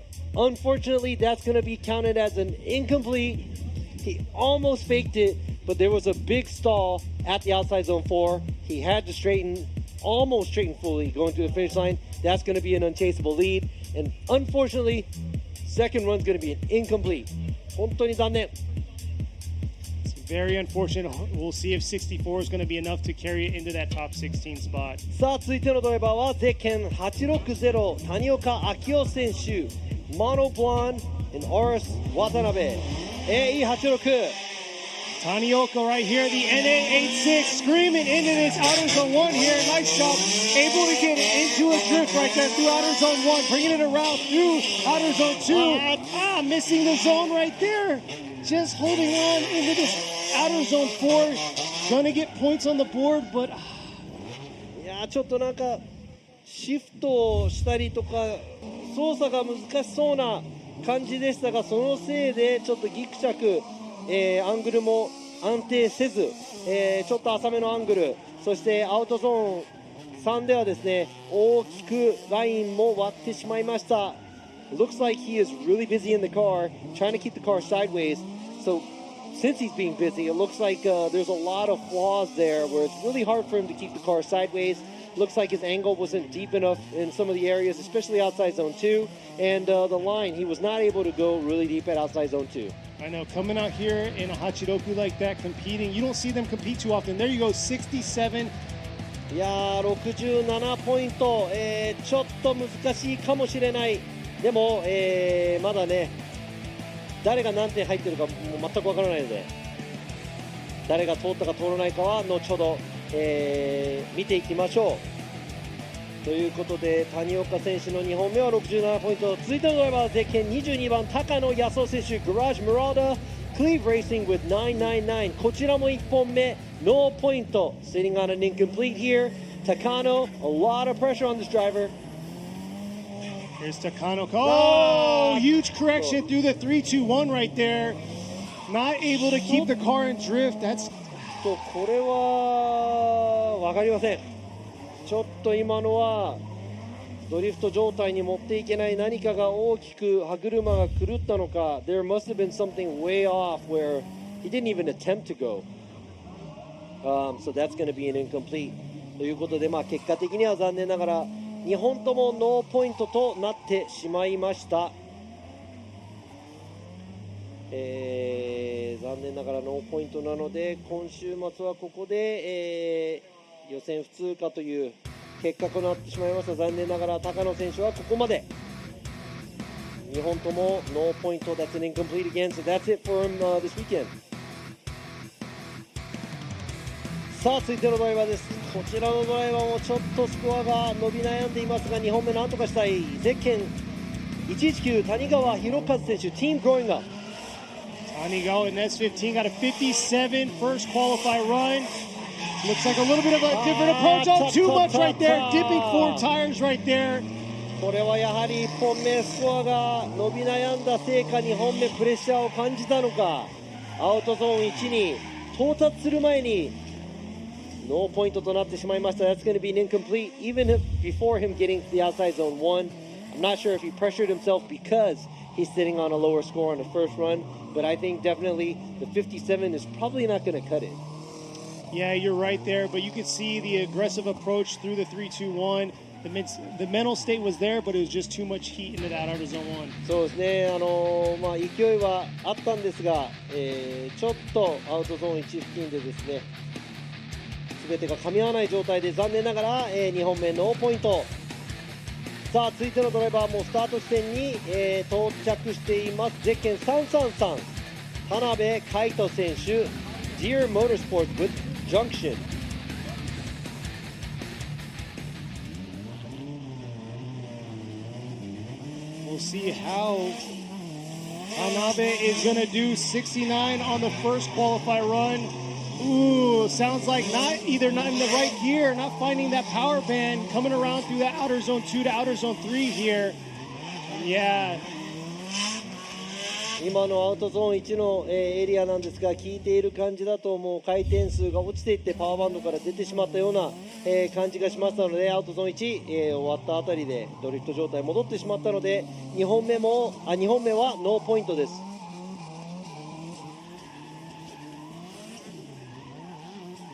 That's going to be an incomplete. So That's hopefully, 3 cars in a row. 3台連続で2本目、ノーポイントとなってしまいました。さあ69ポイントで足りるのか。ベスト16通るための予選。さあ2本目、今スタート地点に車両を持ってきました。岩崎沙織選手、Team Saori with Globe Motis。1本目が56点なので、必ずもっと高いスコアが絶対に欲しい。Iwasaki, she's sitting on a 56 right now. Here she is coming around. Looks like she took a little bit of aggression out into that entrance into that outer zone 1. But riding the line of the track around through outer zone 2 there, not able to get into outer zone 3. And here she is just getting into that outer zone 4. So she was kind of like in and out around the track, not very controlled throughout that run. そしてなんかこう主導権を握ったような感じ、ちょっと振り回され気味な感じがしましたが、なんとか形には持っていったようです。角度も、波程度というすごい深い部分ではないんですが、全体的にコースを終えました。先ほどの56ポイントよりかはスコアは伸びていると思いますが、その総合得点何ポイントになるのでしょう。こちら映像で見るとちょっとアウトゾーン3ではアウトゾーン3は10ポイント分あるのでちょっときついかなというところ。先ほどと同ポイント、やはりラインでは結構減点入ってます。 That's a lot of deduction for line。 56ポイント。 That's a 56 again. That was a lot of deduction from the line. Obviously missing outside zone 3 probably hurt her. Exactly. さあ先ほどは本当に残念ながらのノーポイントとなってしまいました。同じミスは、決してしてはいけない。ゼッケン72番西崎智春選手2本目。なんとか綺麗なドリフト状態でコースを走り切りたい、ところです。 Don't want to make the same mistake he made、with a huge correction at the outside zone 1. And Nishizaki coming around outer zone 1 right there, filling that zone, fixing what he did before on his first incomplete that he had for his first run to qualify, bringing it back around right there through outer zone 3, real deep in that zone, dipping a tire, but then able to fill outer zone 4.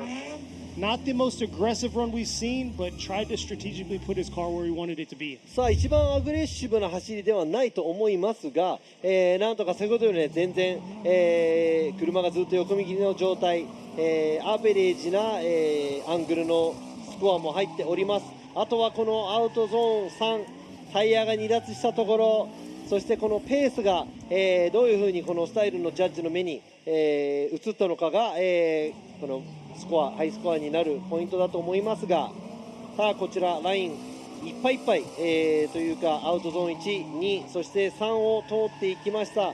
ちょっとアングルは浅め、アウトゾーン3では、タイヤ出てしまいました。Kind of shallow on the angle, but looks like he's filling the outside zones. 2 tires off at outside zone 3. But here you go, here's the score. 69ポイント. There you go. Nishizaki right there with a 69. So got an incomplete and moving up with a 69. Hopefully that'll be enough to get into the top 16. さあ、ノーポイントから69ポイントになりました。さあ、何ポイントがこのボーダーラインになるのか私にも全く分かりません。I don't know where the bubble's at, so let's go ahead and keep moving. 続いてのドライバーです。ゼッケン222。鹿島雄一選手、Dear Motorsports with Junction. Shima sitting on a 73 right now.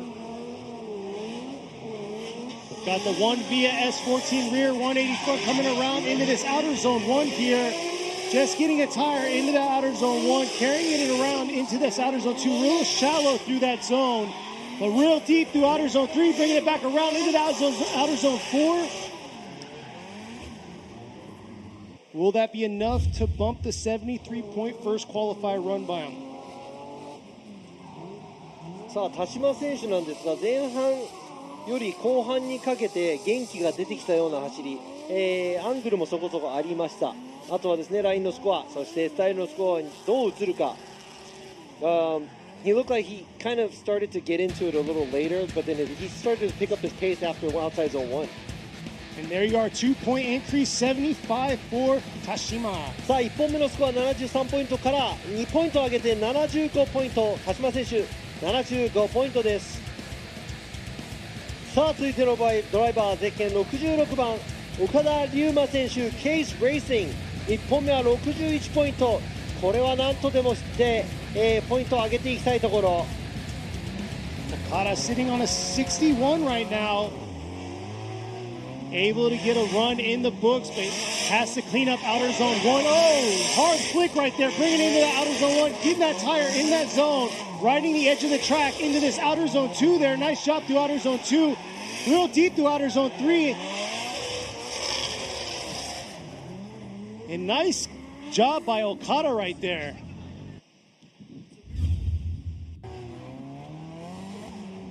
ということで、岡田選手、2本目、先ほどとちょっと似てるような感じの角度なんですが、全体的にコース内に、車両を収めていますので、もちろんね、61ポイント、そこから大きく、ポイント上げられるかどうか。さあ、あとはスタイルとアングルのジャッジが、ラインのジャッジがスコアを入れていきます。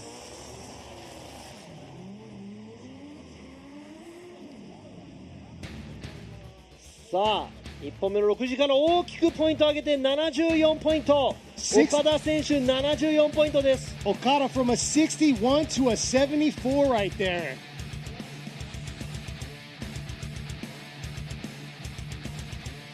ということで岡田選手74ポイント、70ポイント台に入っていれば安全なのかまだ分かりませんが、さあ先ほど0点になってしまいましたラーマン・ラセ選手、ゼッケン767、RS 渡辺ガレドリ会ファイナルジャパンバースデーの今日、自分への誕生日プレゼントとして予選通過。 Here we go, we'll sing it for him right here. Happy birthday to you. Here we go. Screaming right past us. Happy birthday. Let's go. Bring it in right there. Outer zone 1. Oh, a little correction through that zone, but holding on to right here into the outer zone 2. Bringing it into this outer zone 3 here. A little shallow through outer zone 3, but getting right back on into the outer zone 4 and screaming into that finish. さあ今のはちょっとアウトゾーン1過ぎてからの大きなミスが目立ってしまいました。もう一度確認していきたいと思います。ここでいやー今のはちょっと残念ながらこれはジャッジの判断なんですが、戻りまあまあいい戻りということで2本ともノーポイントとなってしまいました。残念。 That's going to be an incomplete for a second run. Unfortunately, that's a pretty sizable mistake that he made from outside zone 1 to 2. Almost stopped drifting, and we're going to make that an unchaseable lead. And unfortunately, Rahman is going to be knocked out here for the at the qualifying. Hey, but it's his birthday. Go celebrate. Happy birthday, Rahman. そうです。後でねブースの方に行って皆さんお誕生日の、お祝いをしてあげてください。さあ続いてのドライバーゼッケン350鈴木和正選手 APG Japan Carzoo Racing こちらも1本目のポイントです。 Sitting on, he's sitting on a incomplete right here. Suzuki, let's see how Suzuki is going to do. He initiated hard and lost control in outer zone 1, but there you are. He cleaned it up. Could have been a little deeper, but made it into the zone right there, bringing it around, wrapping it into that outer zone 2 to this outer zone 3 here. Nice flick, holding into it. Little shallow through outer zone 4, but he is going to get a run in the books. さあ先ほどと打って変わってスコアが今回入ります。角度的には全体的にすごい深いわけではないですが、波というところ、そしてあとは通る場所も、ラインスタイルも全体的に見ると中ぐらいなのかなという印象がありますが、頑張って走り切りました、鈴木選手。 Looks like he tried his best. Not going to say that was the best run I've seen today, but I would say that was pretty average. And there you go. Suzuki with a 66 right there. さあ鈴木選手の2本目66ポイントです。さあ60ポイント台だとどうなんだろう、ちょっとわからないですが、後で全車、走り切ってから順位を見ていきたいと思いますが、続いてのドライバーもノーポイント。ゼッケン215高田健選手 Garage Takata with Auto Shop Wise 2本目絶対にポイントが欲しい。 Takata sitting on an incomplete right here, and here is the drone chasing him down, bringing it around into this outer zone 1 here. Real deep through the zone. Huge correction halfway through the zone. さっきとちょっと似てるような結果になってしまいました。残念ながら2本ともノーポイント。 That is Takata with 2 incompletes and he is knocked out. That is it for his weekend this weekend here at Okuibuki. 残念ながら奥井吹のこの今週末高田選手は、予選敗退となってしまいました。残念です。さあ、高田選手がノーポイントで2本とも終えてしまいました。続いてのドライバーも待っています。ゼッケン235後藤光信選手 Team 鉄人 with Lavka。 こちら1本目が67ポイントなので、ちょっと60ポイント台にいると危ういかなと思いますので、なんとかスコアを伸ばしていきたいと思います。 Goto number 60, he got a 67 first qualified run. Look at that, very aggressive, was aggressive last time, but maybe too aggressive, and here he is bringing it around through the outer zone 1. Nice job filling that zone. Little throttle control right there into that outer zone 2 to that outer zone 3 there. Here's a flick back into this outer zone 4. Not too bad. Should bump his 67-point first qualify run. さあちょっとね、後藤選手1本目、見比べてもですね、ちょっと角度的には同じような感じ、アウトゾーン2にかけて少し元気がなくなってきて浅くなっていくような感じがしますが、ラインの得点、そしてスタイルの得点何ポイント入るのか。1本目は67ポイント、2本目はどういうスコアになってくるのか。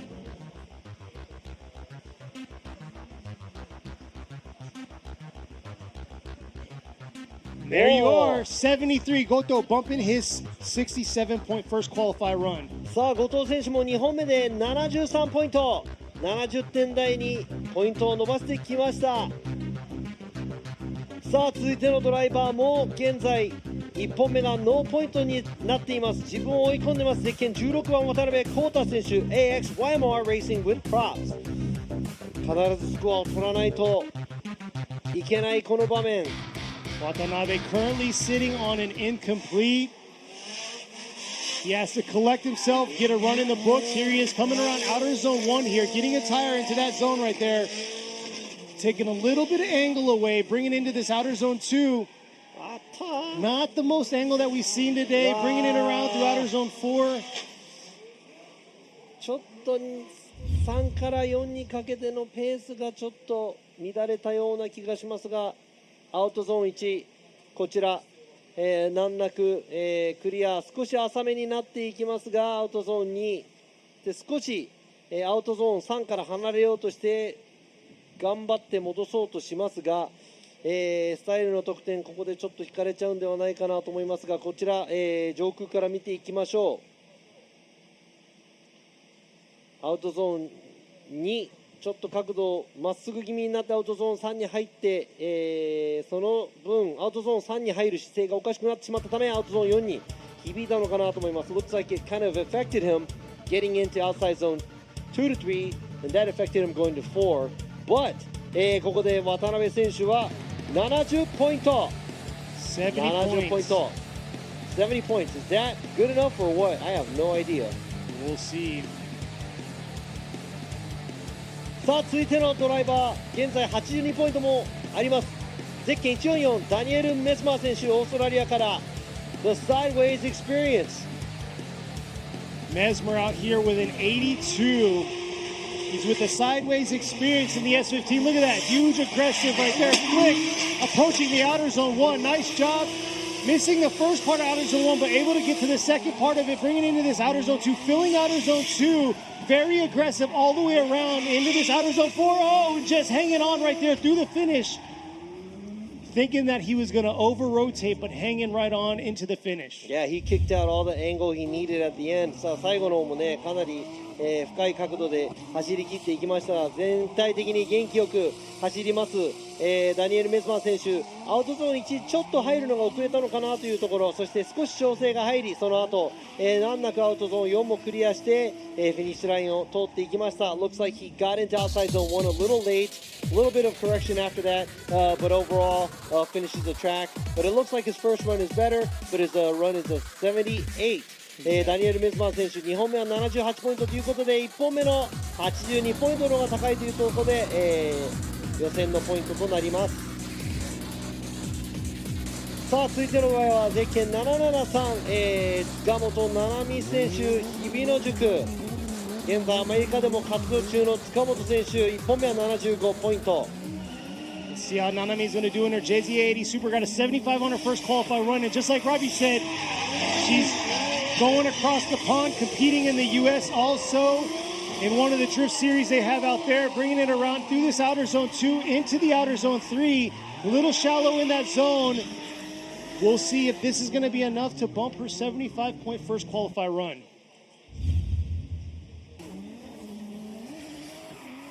さあ全体的にスムーズに走り切りました。角度もまずまずというところ、塚本選手ペース的にはそんなに悪くない、ペースだと思いますが結構さらっと走る感じで、コースを走り抜けていきました。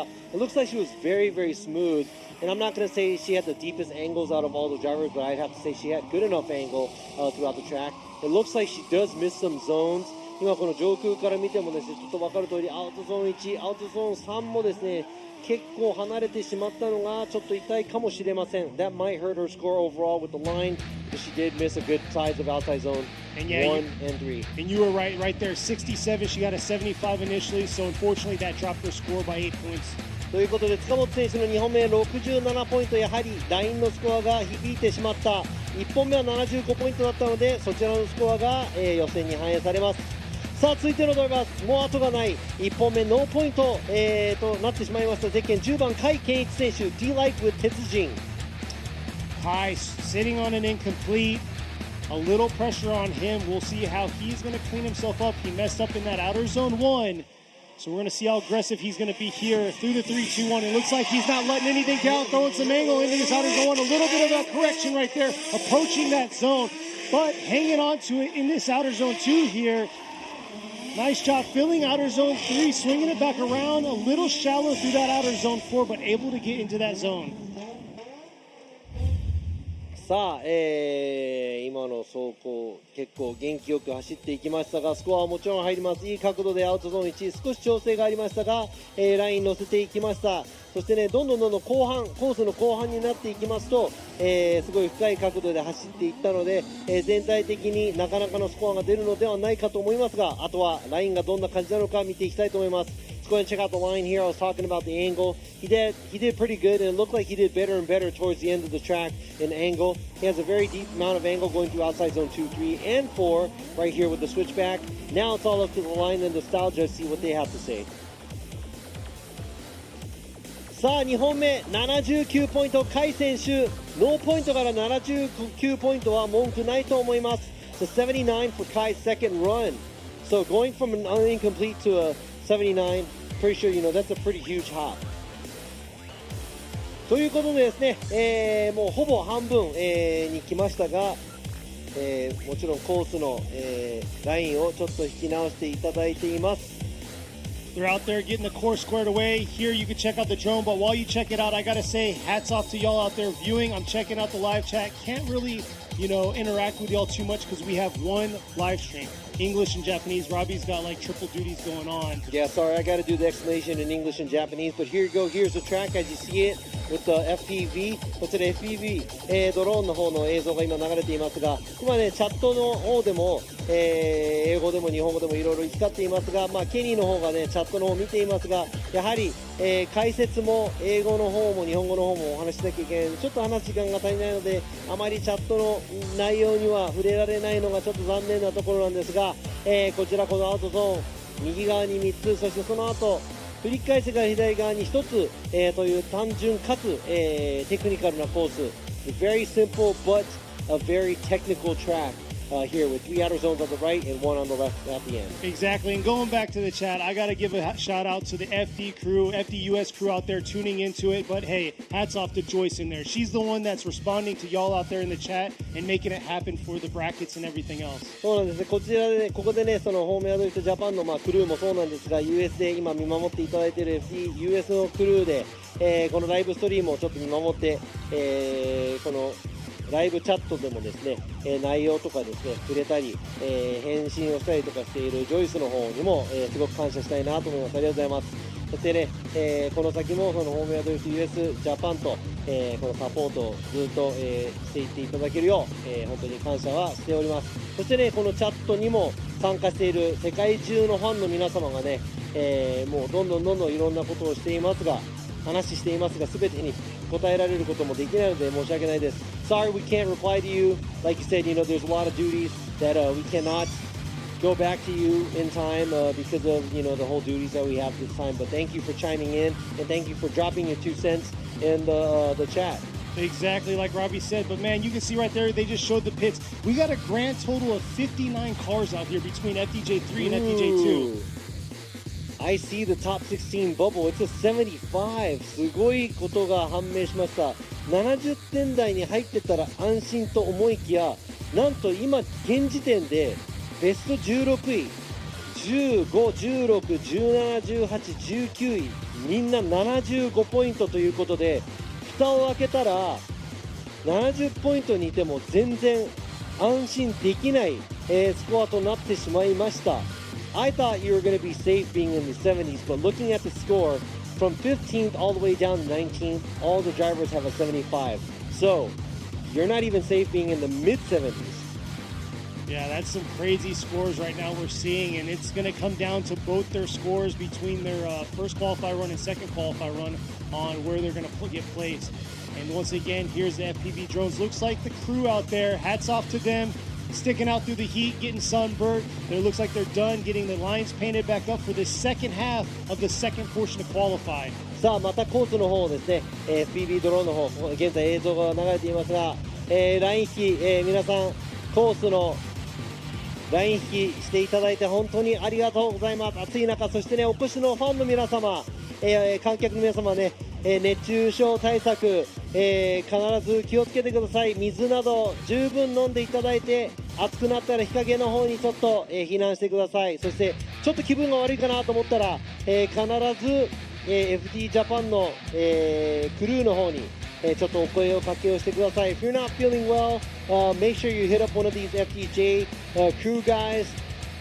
Stay hydrated. Drivers, teams, everybody. ドライバーもチームも皆さん、ちゃんと水分補給お願いします。そして、ベスト16残るドライバーをこの先決めていきたいと思います。2本目の走行、第2部、後半いきたいと思います。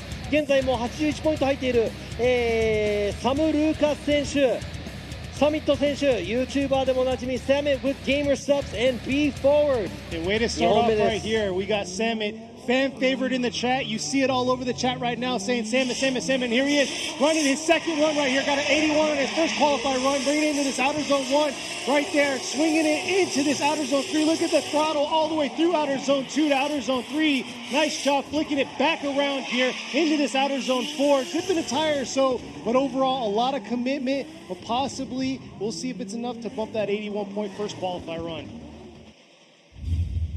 さあ今の81点を超えられることができるのか。ちょっとアウトゾーン1ラインが甘かったような感じがしますが、全体的にはアクセル回路、そして角度も十分取っているのではないかと思いますが、あとはスタイルのスコア、そしてラインのスコアがどんな感じになるのか。ちょっとアウトゾーン4もライン1本出てしまったかな。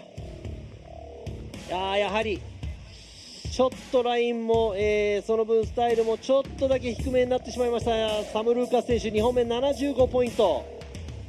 You can see right there his line getting affected. Outer zone was a big area that he messed up on, but unfortunately his 81 is what he's going to take into top 16. さあ現在74ポイントということで、先ほど75ポイントがボーダーラインとお話ししました。若きドライバー、2世ドライバーゼッケン28番深田樹選手、トトハウス from Dean Dunlop。 2本目なんとか予選通過するポイントが取れるかどうか。Itsuki sitting on a 74. She needs to perform here because 74 is not the safe zone. 75 is the breaking point. Too many people. She needs to get above the 75. Nice drop through outer zone 1, bringing it around through outer zone 2. Filling that zone, coming around. Let's see the flick into this outer zone 4. A little bit of a hesitation, but getting into that zone, finishing strong. さあ深田選手、ここでまた淡々と走っていきましたが、先ほどより角度も増しているような気がします。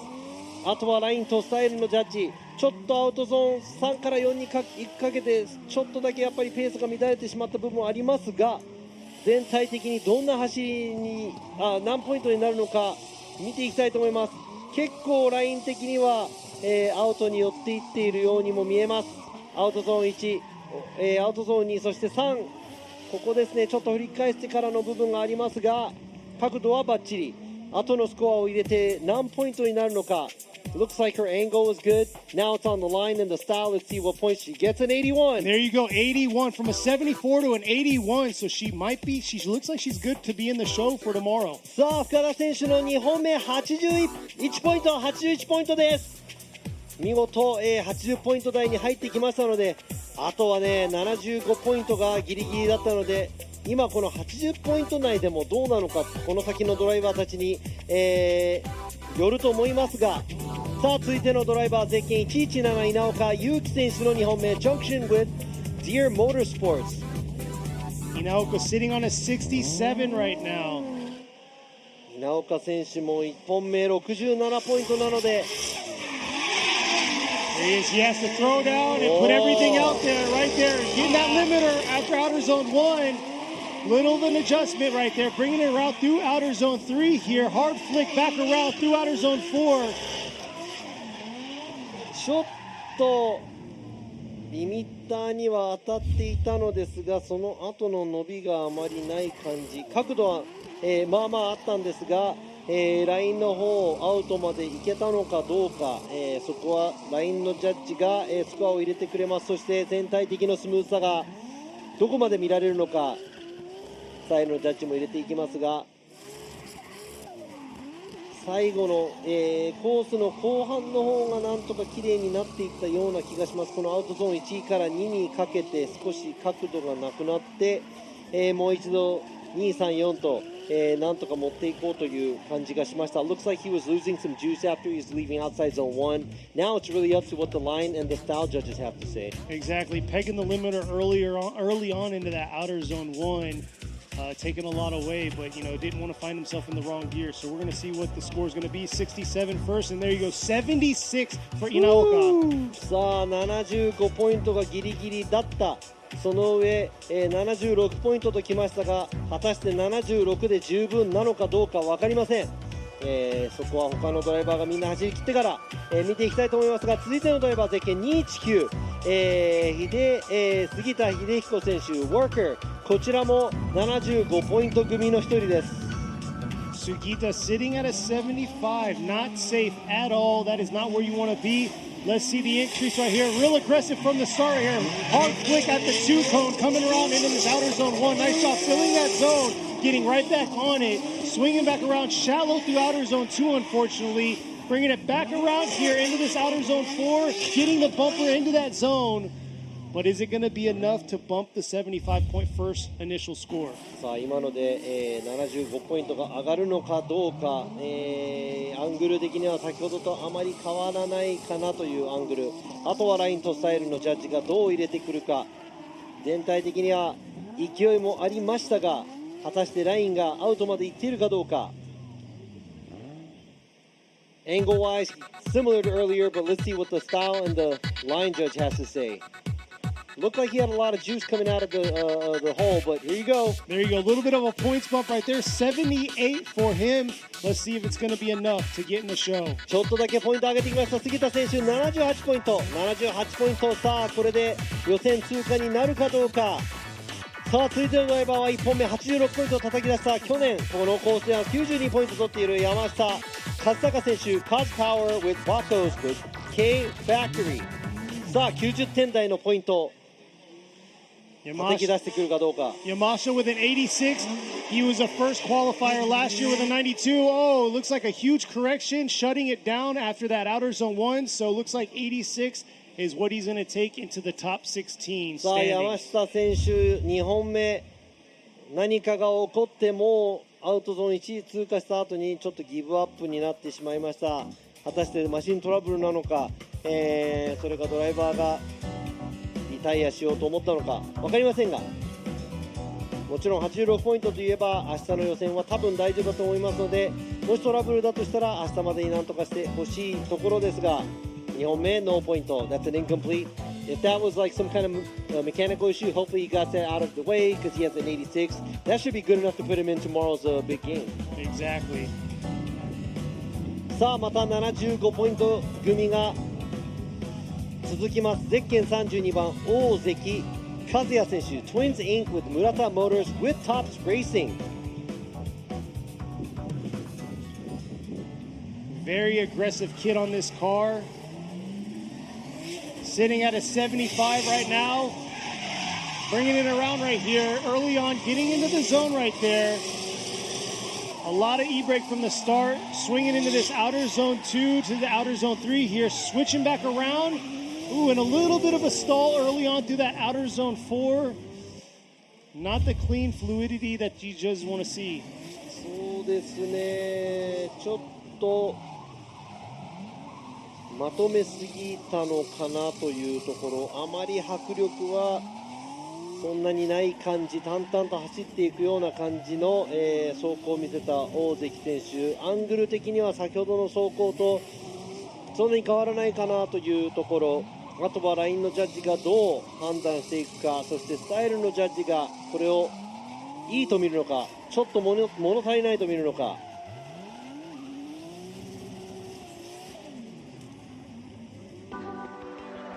Here we are. Here is the score. さっきと同じ75ポイントなので75ポイントタイだとセカンドベストになってきます。もう僕には分かりません。ベスト16誰が通ったか通らないかも分かりませんが、続いてまいりたいと思います。ゼッケン786カーン・ローブ選手 R Nation、 先ほど87ポイントのスコアを叩き出した。 And here it is right here. I'm going to throw him out there. He DM'd me just now saying he's locking this spot in right here. Representing Pakistan. Rojas coming around into this outer zone 1 right here. All the way in that zone. Real deep in the zone. Throwing down. Has nothing to lose. Sitting on the top right now. Bringing it around through outer zone 3. Coming back around. Look at the smoke trail all the way around. Full throttle into the outer zone 4 to the finish. 角度すごい。もう白煙もすごい。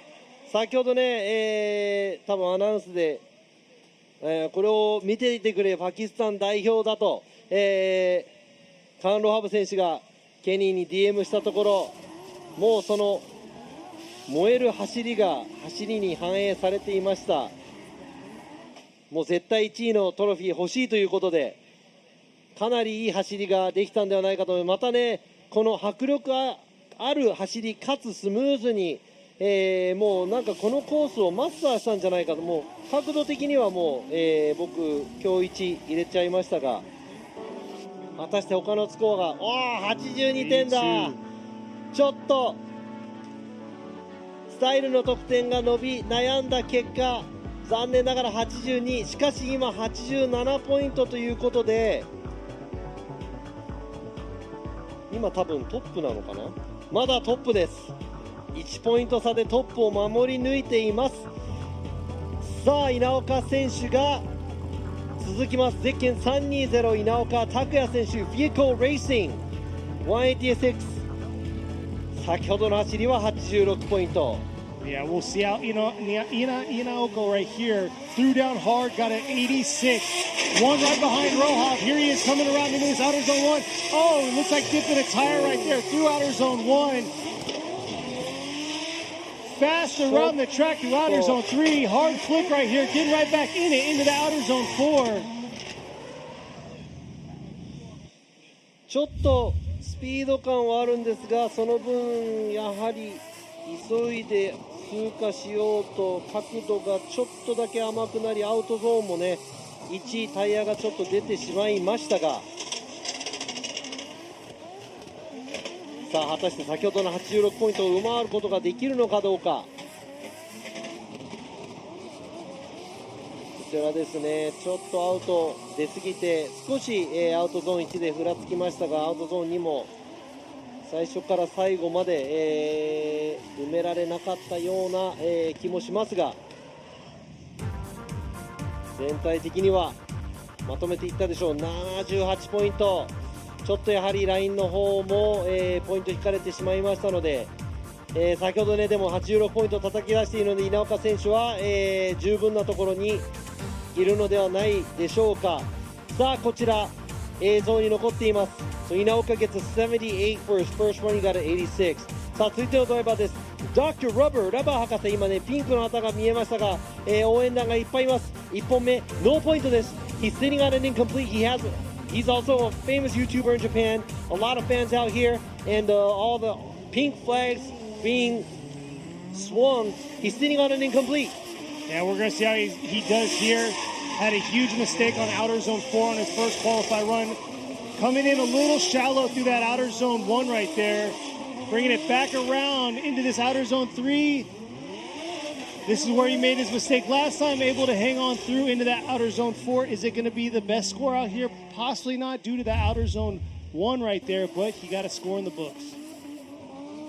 さあ今の走りですが、全体的に角度はまずそしてペースを見ていきますと、あとはスタイルのジャッジがどう判断するか、そしてラインも少しアウトが余っている部分がちらほらあった気がしないでもないですが、こちら、ドローンの映像を見てみましょう。Let's go ahead and check out the drone.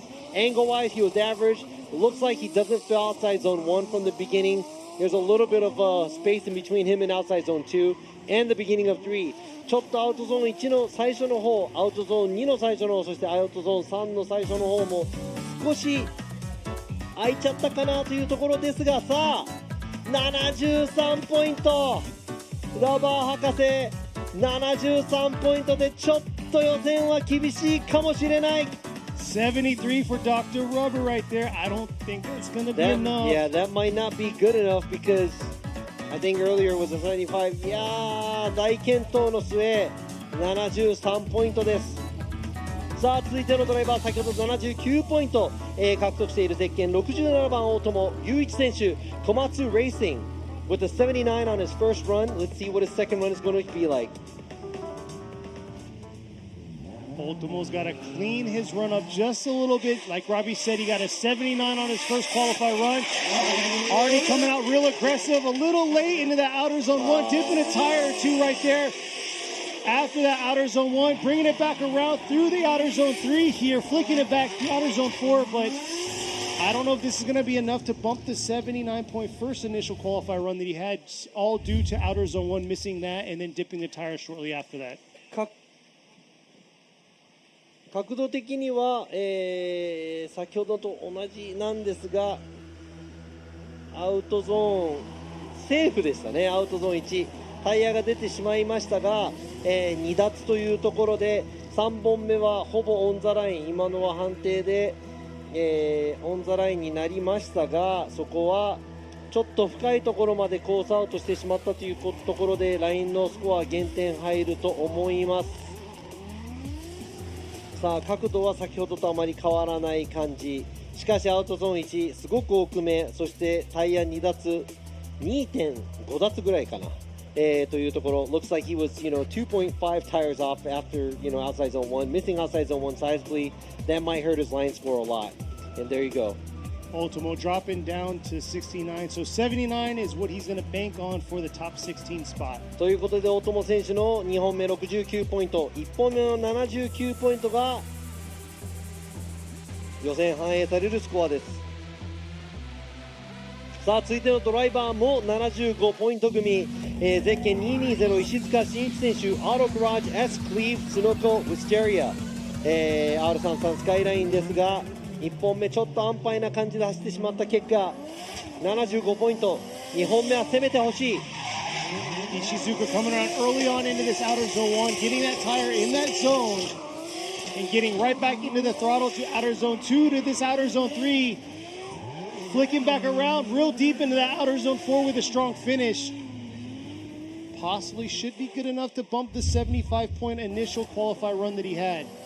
さあ角度は先ほどより少しポイントを伸ばしました、深い角度で走り切りました。そしてアウトゾーン1はラインギリギリ、アウトゾーン2はちょっと余っちゃったかなというところ、そしてアウトゾーン3、4、きれいに振り返してゴールということでフィニッシュラインを越えていきました石塚選手。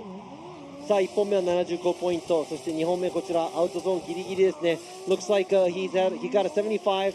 A little bit of space at outside zone 2 in the beginning of 3, but he looks like he was locked in at outside zone 1, outside zone 4. A nice flick and a pretty average and above angle throughout the track. And there you are, it bumps it up from a 75 to an 80 for Ishizuka. 石塚選手の2本目80ポイント、75ポイントから82ポイント上げてきました。さあこちらの選手もポイントを上げていきたい。1本目62ポイント、池本和真選手ゼッケン78番 Progress Project Mu Motis、 ちょっとギリギリ62だときついと思います。62 is not going to be enough for sure. Yeah, Ikemoto was pretty sloppy on his run. He has to clean it up, get some better fluidity throughout the track. And here he is initiating into this outer zone 1. Nice job through the zone, getting the tire in that zone, bringing it around into the outer zone 2, a lot deeper in those zones than his first qualify run, swinging it back into the outer zone 4, and overall he cleaned up what he did initially on his first qualify run. さあなんか最後のぬるっという感じで走っていきましたが、全体的にすごい迫力がある走りではないんですが綺麗にまとめたような走りだと思います。角度もですねそれなりにもちろんついていまして、池本選手ラインもなんとかアウトに持っていこうと、していました。さあ今ですねちょっとリプレイの方が、流れていないのですが、もうスコア出ちゃいました。池本選手77ポイント、77ポイントです。That's a 77 for Ikemoto. Sorry about that. No replays for that. But he got a 77. From a 62 to a 77 for Ikemoto. さあ池本選手も77ポイントになりましたが、果たしてそれが16に入るかどうかは分かりません。さあベスト7ですね、いきたいと思います。こちら表彰台一番てっぺんにも今年登っているゼッケン104水野俊彦選手、 Last Luck M&Y ガレドリ with 鷲倉温泉。さあ、水野選手1本目は85ポイントともう80点台半ば、もうここからは80点台入っているドライバーは、現在トップのカーン・ロアブ選手を超えようとするだけでしょう。Got an 85. Here he is bringing it around through that outer zone 1. Look at the car squat around into this outer zone 3 here, bringing it back around through outer zone 4. A lot of throttle throughout that run right there. さあ今の走りなかなか角度も十分、水野選手迫力がある走りです。ドローンの映像行く前にですねこちらリプレイを見ていきたいと思いますが、少しアウトが余っている部分もありますが角度をなかなかついています。そしてスロットル回路も十分というところ。さあこちらドローンの映像、ちょっとアウトゾーン1遅れて入った感じ、そしてアウトゾーンに出るのが早い、アウトゾーン3入るのが遅い、ちょっと空いてるのがやはりねこのドローンでも見受けられますが。 And he won round 2 at Ebisu, so we're going to see how this qualifier was. Got an 85. There you are, 79.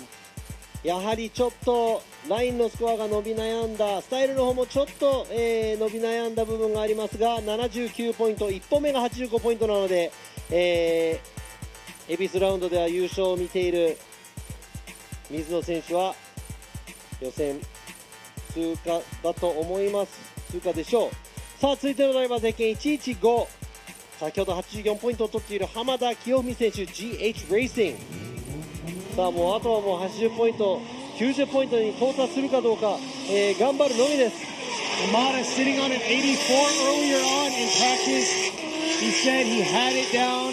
He's very confident. Here he is bringing it around deep into the outer zone 2 to the outer zone 3 here. Swinging it back around. Hard flick right there on that edge right there of outer zone 4 and right back on the gas. さあ今の、アウトゾーン3から4ですね、角度の持っていき方うまくいったんじゃないかなと思います。全体的にも高めの角度、あとはラインのジャッジ、そしてスタイルのジャッジがどう見るのか。いつも、元気な走りを見せてくれる浜田選手、先ほども練習早い時間から結構コースは攻略したと、いう話をしていましたが、こちらアウトゾーン1、そしてアウトゾーン2、そしてアウトゾーン3もですね、クリアしていきました。ちょっとアウトゾーン4深すぎるかもしれないというこのドローンの映像見えますが、さあラインのスコアも入れまして、なんと86ポイントまでポイントを伸ばしました。 2-point increase, got an 86 for Hamada. 浜田選手でも86ポイントだと2位タイ、86のスコアがもういくつも並んでいます。誰がこのカーン・ロアブ選手を捕まえるのか、そして追い越すのか、本当1ポイント差なんです。A lot of 86s here. This next driver coming up is going to be a huge competitor against Rohab with an 87. ということで続いてのドライバーももう86ポイント届ってます。ゼッケン34番斉藤翔選手、プロジェクトサツティーム SHS。 さあもうね、ここでもうこの予選1位の場所を取り合うという、もうこの攻防戦が続いていますが、1ポイントでリードしているロアブ選手、さあみんな追い越すことができるか。86 on his first qualified run. He got second at Sugo, which was the last round 5 weeks ago. Here he is wrapping it around into this outer zone 2, full throttle, coming back around. Oh, just dipping a tire right there, a little bit too much right there. Put it all on the line into that outer zone 4 to the finish. 今のは角度はすごかったんですが、アウトゾーン3の角度で溜めすぎちゃったんじゃないかなと思いますが、あとアウトゾーン1もね、角度ついてからアクセルオンまでがちょっと、待っちゃった感じがしますね。しかし、もっとね全体的につながってればもう角度は申し分ないところです。斉藤選手もここ一発と頑張った走り、ちょっと裏目に出てしまったかもしれませんが、いやー77ポイントということで1本目の86ポイントで、予選の順位が決まります。セカンドベストがすごく重要になってくるのでね、他の選手とちょっと比較していくとちょっと77だと低めなのかなと思います。さあ続いてのドライバーの2本目、1本目66ポイントなので後がないゼッケン888ジャマケン選手、さあきっちりとラインが取れるかどうか。 Jamaken not safe with a 66 on his first qualified run, sitting 4th overall in points at 151 for the series. He needs to be in the top 16 battles tomorrow. Oh, a huge stall by him right there, letting his car settle in right before outer zone 1, bringing it around to outer zone 2, and yeah, once again after outer zone 2 to outer zone 3, a lot of mistakes. うわー、どうしたんだろう。What happened to Jamaken? This is not like him. It isn't at all, and this is really bad for him in the point standing, sitting 4th overall right now. 現在ポイントランキングでも4位のジャマケン選手、これは痛い。1本目66ポイント、2本目はこれはノーポイントとなってしまいます。That's an incomplete for a second run. He's sitting on a 66. Things are not looking good. うわー、残念ながらジャマケン選手ここで予選は多分敗退となってしまうんでしょうか。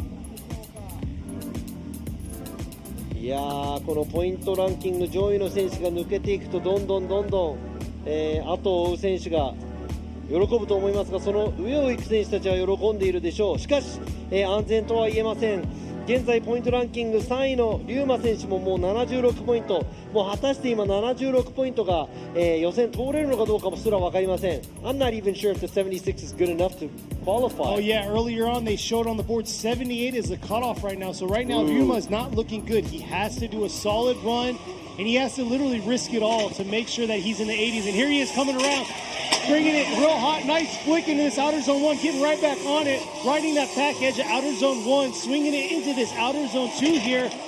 Could have been a little deeper through outer zone 2, getting right back into this zone for outer zone 4. Is that going to be enough? さあ、先ほどよりちょっとだけ1ポイントだけ、アングルは伸びましたが、あとは分からないです。やはりこの大きい車体にしては窮屈なのか分かりませんが、龍馬選手、難なく綺麗にコースを運んでいきました。もうラインもね結構ギリギリだったと思うので、果たして何ポイントになるのかが、このね76点以上になるのか。Is he going to be able to better a 76 because he has to at this point? But it looks like he was very smooth. He has one extra score from the angle from me. Let's see what the style and the line judge has to say.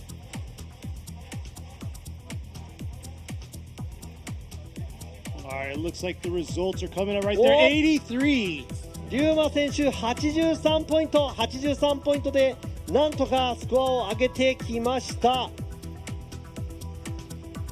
さあ、これでちょっとギリギリなのか、何ポイントで誰がどこにいるのか全く分かりませんが、83ポイントの龍馬選手。We're down to our last two drivers of qualify here.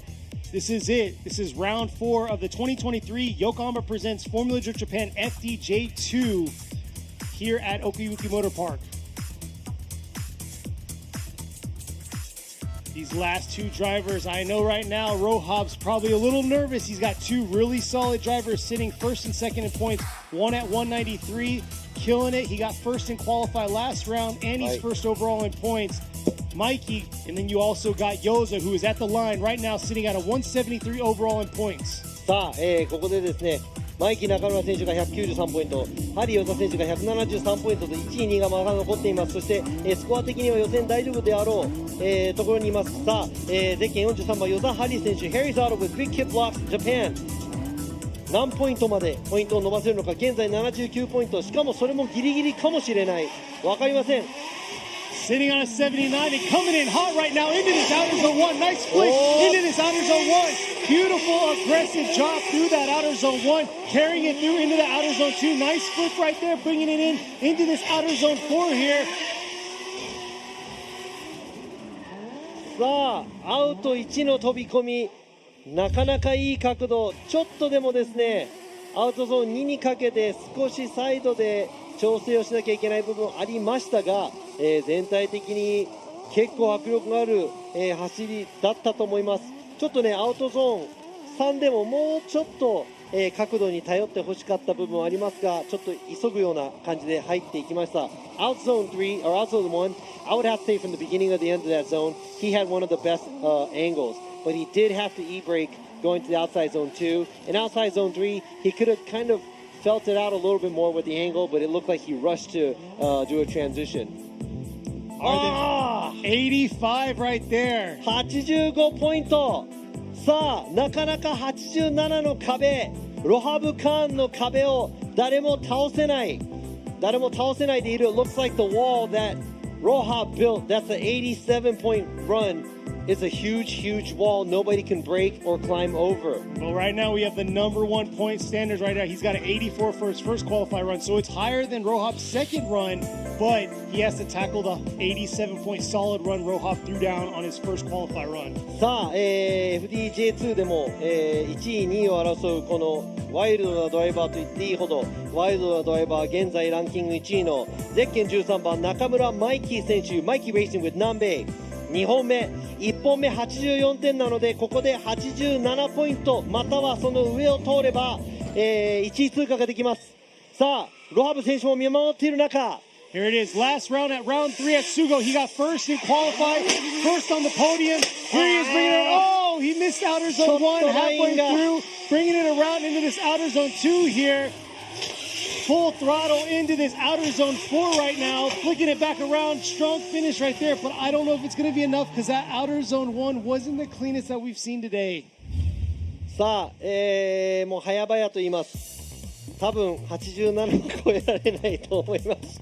アウトゾーンちょっと寄せなさすぎ、角度と迫力だけに気を取られたのか、やっぱり狙いすぎちゃったのか、マイキー選手ちょっとアウトゾーン1もいっぱい余ってしまいました。そしてアウトゾーン2も余ってしまいました。アウトゾーン3も余ってしまいました。 He missed a lot of the outside zones. I think he got carried away with a lot of throttle and the angle, and I said, unfortunately, I will tell you, I don't think there's going to beat the 87-point Exactly. run, but let's see what happens. And there you are, 74, unfortunately. And I got to say, congratulations, Rohab lived by his word, what he messaged me. ということで、僕の、暫定ですね、誰が1位になったのかちょっと言いませんが、 FDJ2 今回の、予選かなりハイレベルです。16番までのドライバーほぼ全部80ポイント内に入らないと予選通らないというかなりの高いレベルの、予選を皆さん、見ていきました。I would have to say this is probably one of the highest levels of driving I see from FDJ2 because all the drivers and most of the drivers that made it into top 16 had to be 80 and above. Exactly, you're 100% right, and I know a lot of you fans out there aren't a fan of the track layout, but I gotta say it's very technical, and wait till you see tandem battles tomorrow. やはりね、このワンメイクタイヤということでみんなアドマン AD09 履いてます。全てのドライバーがね、こうギスギスしたこのポイント争いをしていたのもね、すごく今楽しい。自分でもね、このジャッジをしながら見てるのがもったいないぐらいの楽しさを、覚えましたが、I had too much fun judging this time and watching it because all the drivers on the spec tire being on 8009s, everybody's on the same grip level, and they were all so close in points to land a good run. Congratulations to all the drivers. ドライバーの皆さん、そしてね、参加者の皆さんの本当、今回ね、皆さんいい走りができてすごくおめでとうございますと言いたい、気持ちです。Exactly. 37 drivers that came out here to compete for the top 16 spot. We'll have the brackets laid out. Thank you to Yokohama. Like he said, sponsored tire, spec tire right here. Advan, Neova, 8009s doing their thing. It all comes down to the driver and the way they, dial their car in for the track. そうなんです。車のね、セッティング、ドライバビリティも、全て含んでスペクターやって面白い競技だなと思います。さあ明日の予定です。9時半から明日の朝9時半から FDJ3 のトップ16トップ16が始まります。そして13時午後1時から FDJ2 のトップ16トップ16オープニングセレモニーをお送りしてまいりたいと思いますので、皆さんお楽しみに。 Tomorrow this is our schedule. 9:30 in the morning we're going to start the FDJ3 top 16 and FDJ2 top 16. Opening ceremony is going to start from 1300, which is 1 p.m., which is in the afternoon. That's Japan time. Exactly. Japan time. And the schedule's on the Formula Drift Japan Instagram. You can check it out for your region or zone that you're at. But yeah, for sure, we're going to have FDJ3 and FDJ2 going down top 16 tandem battles tomorrow here at Okuibuki Motorpark. そして今日の、ベスト16の表彰式は、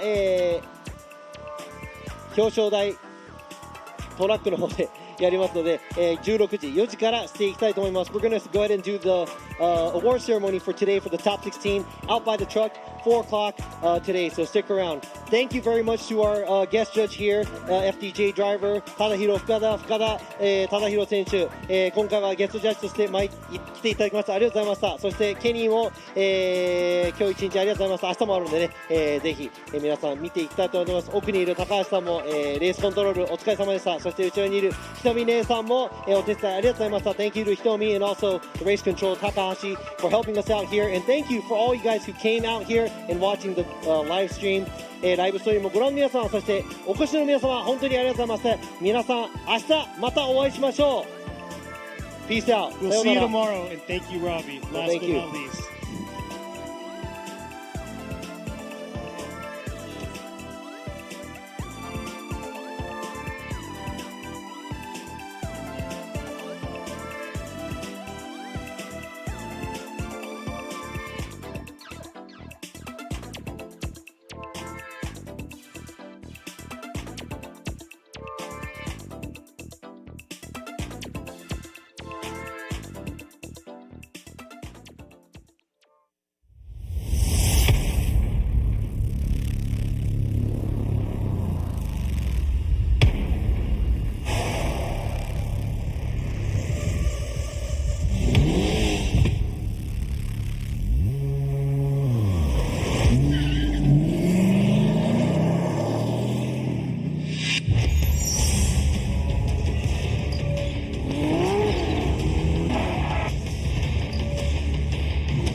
What's up, guys? It's Frederick Gaspo, and I use RSR suspension on all my drift cars. I love RSR. Iyo RSR Ichiban.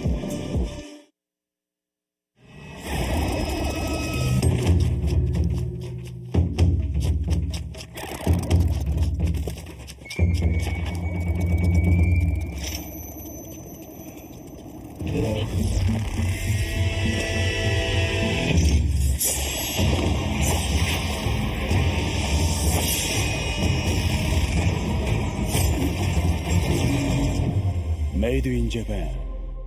Breathe.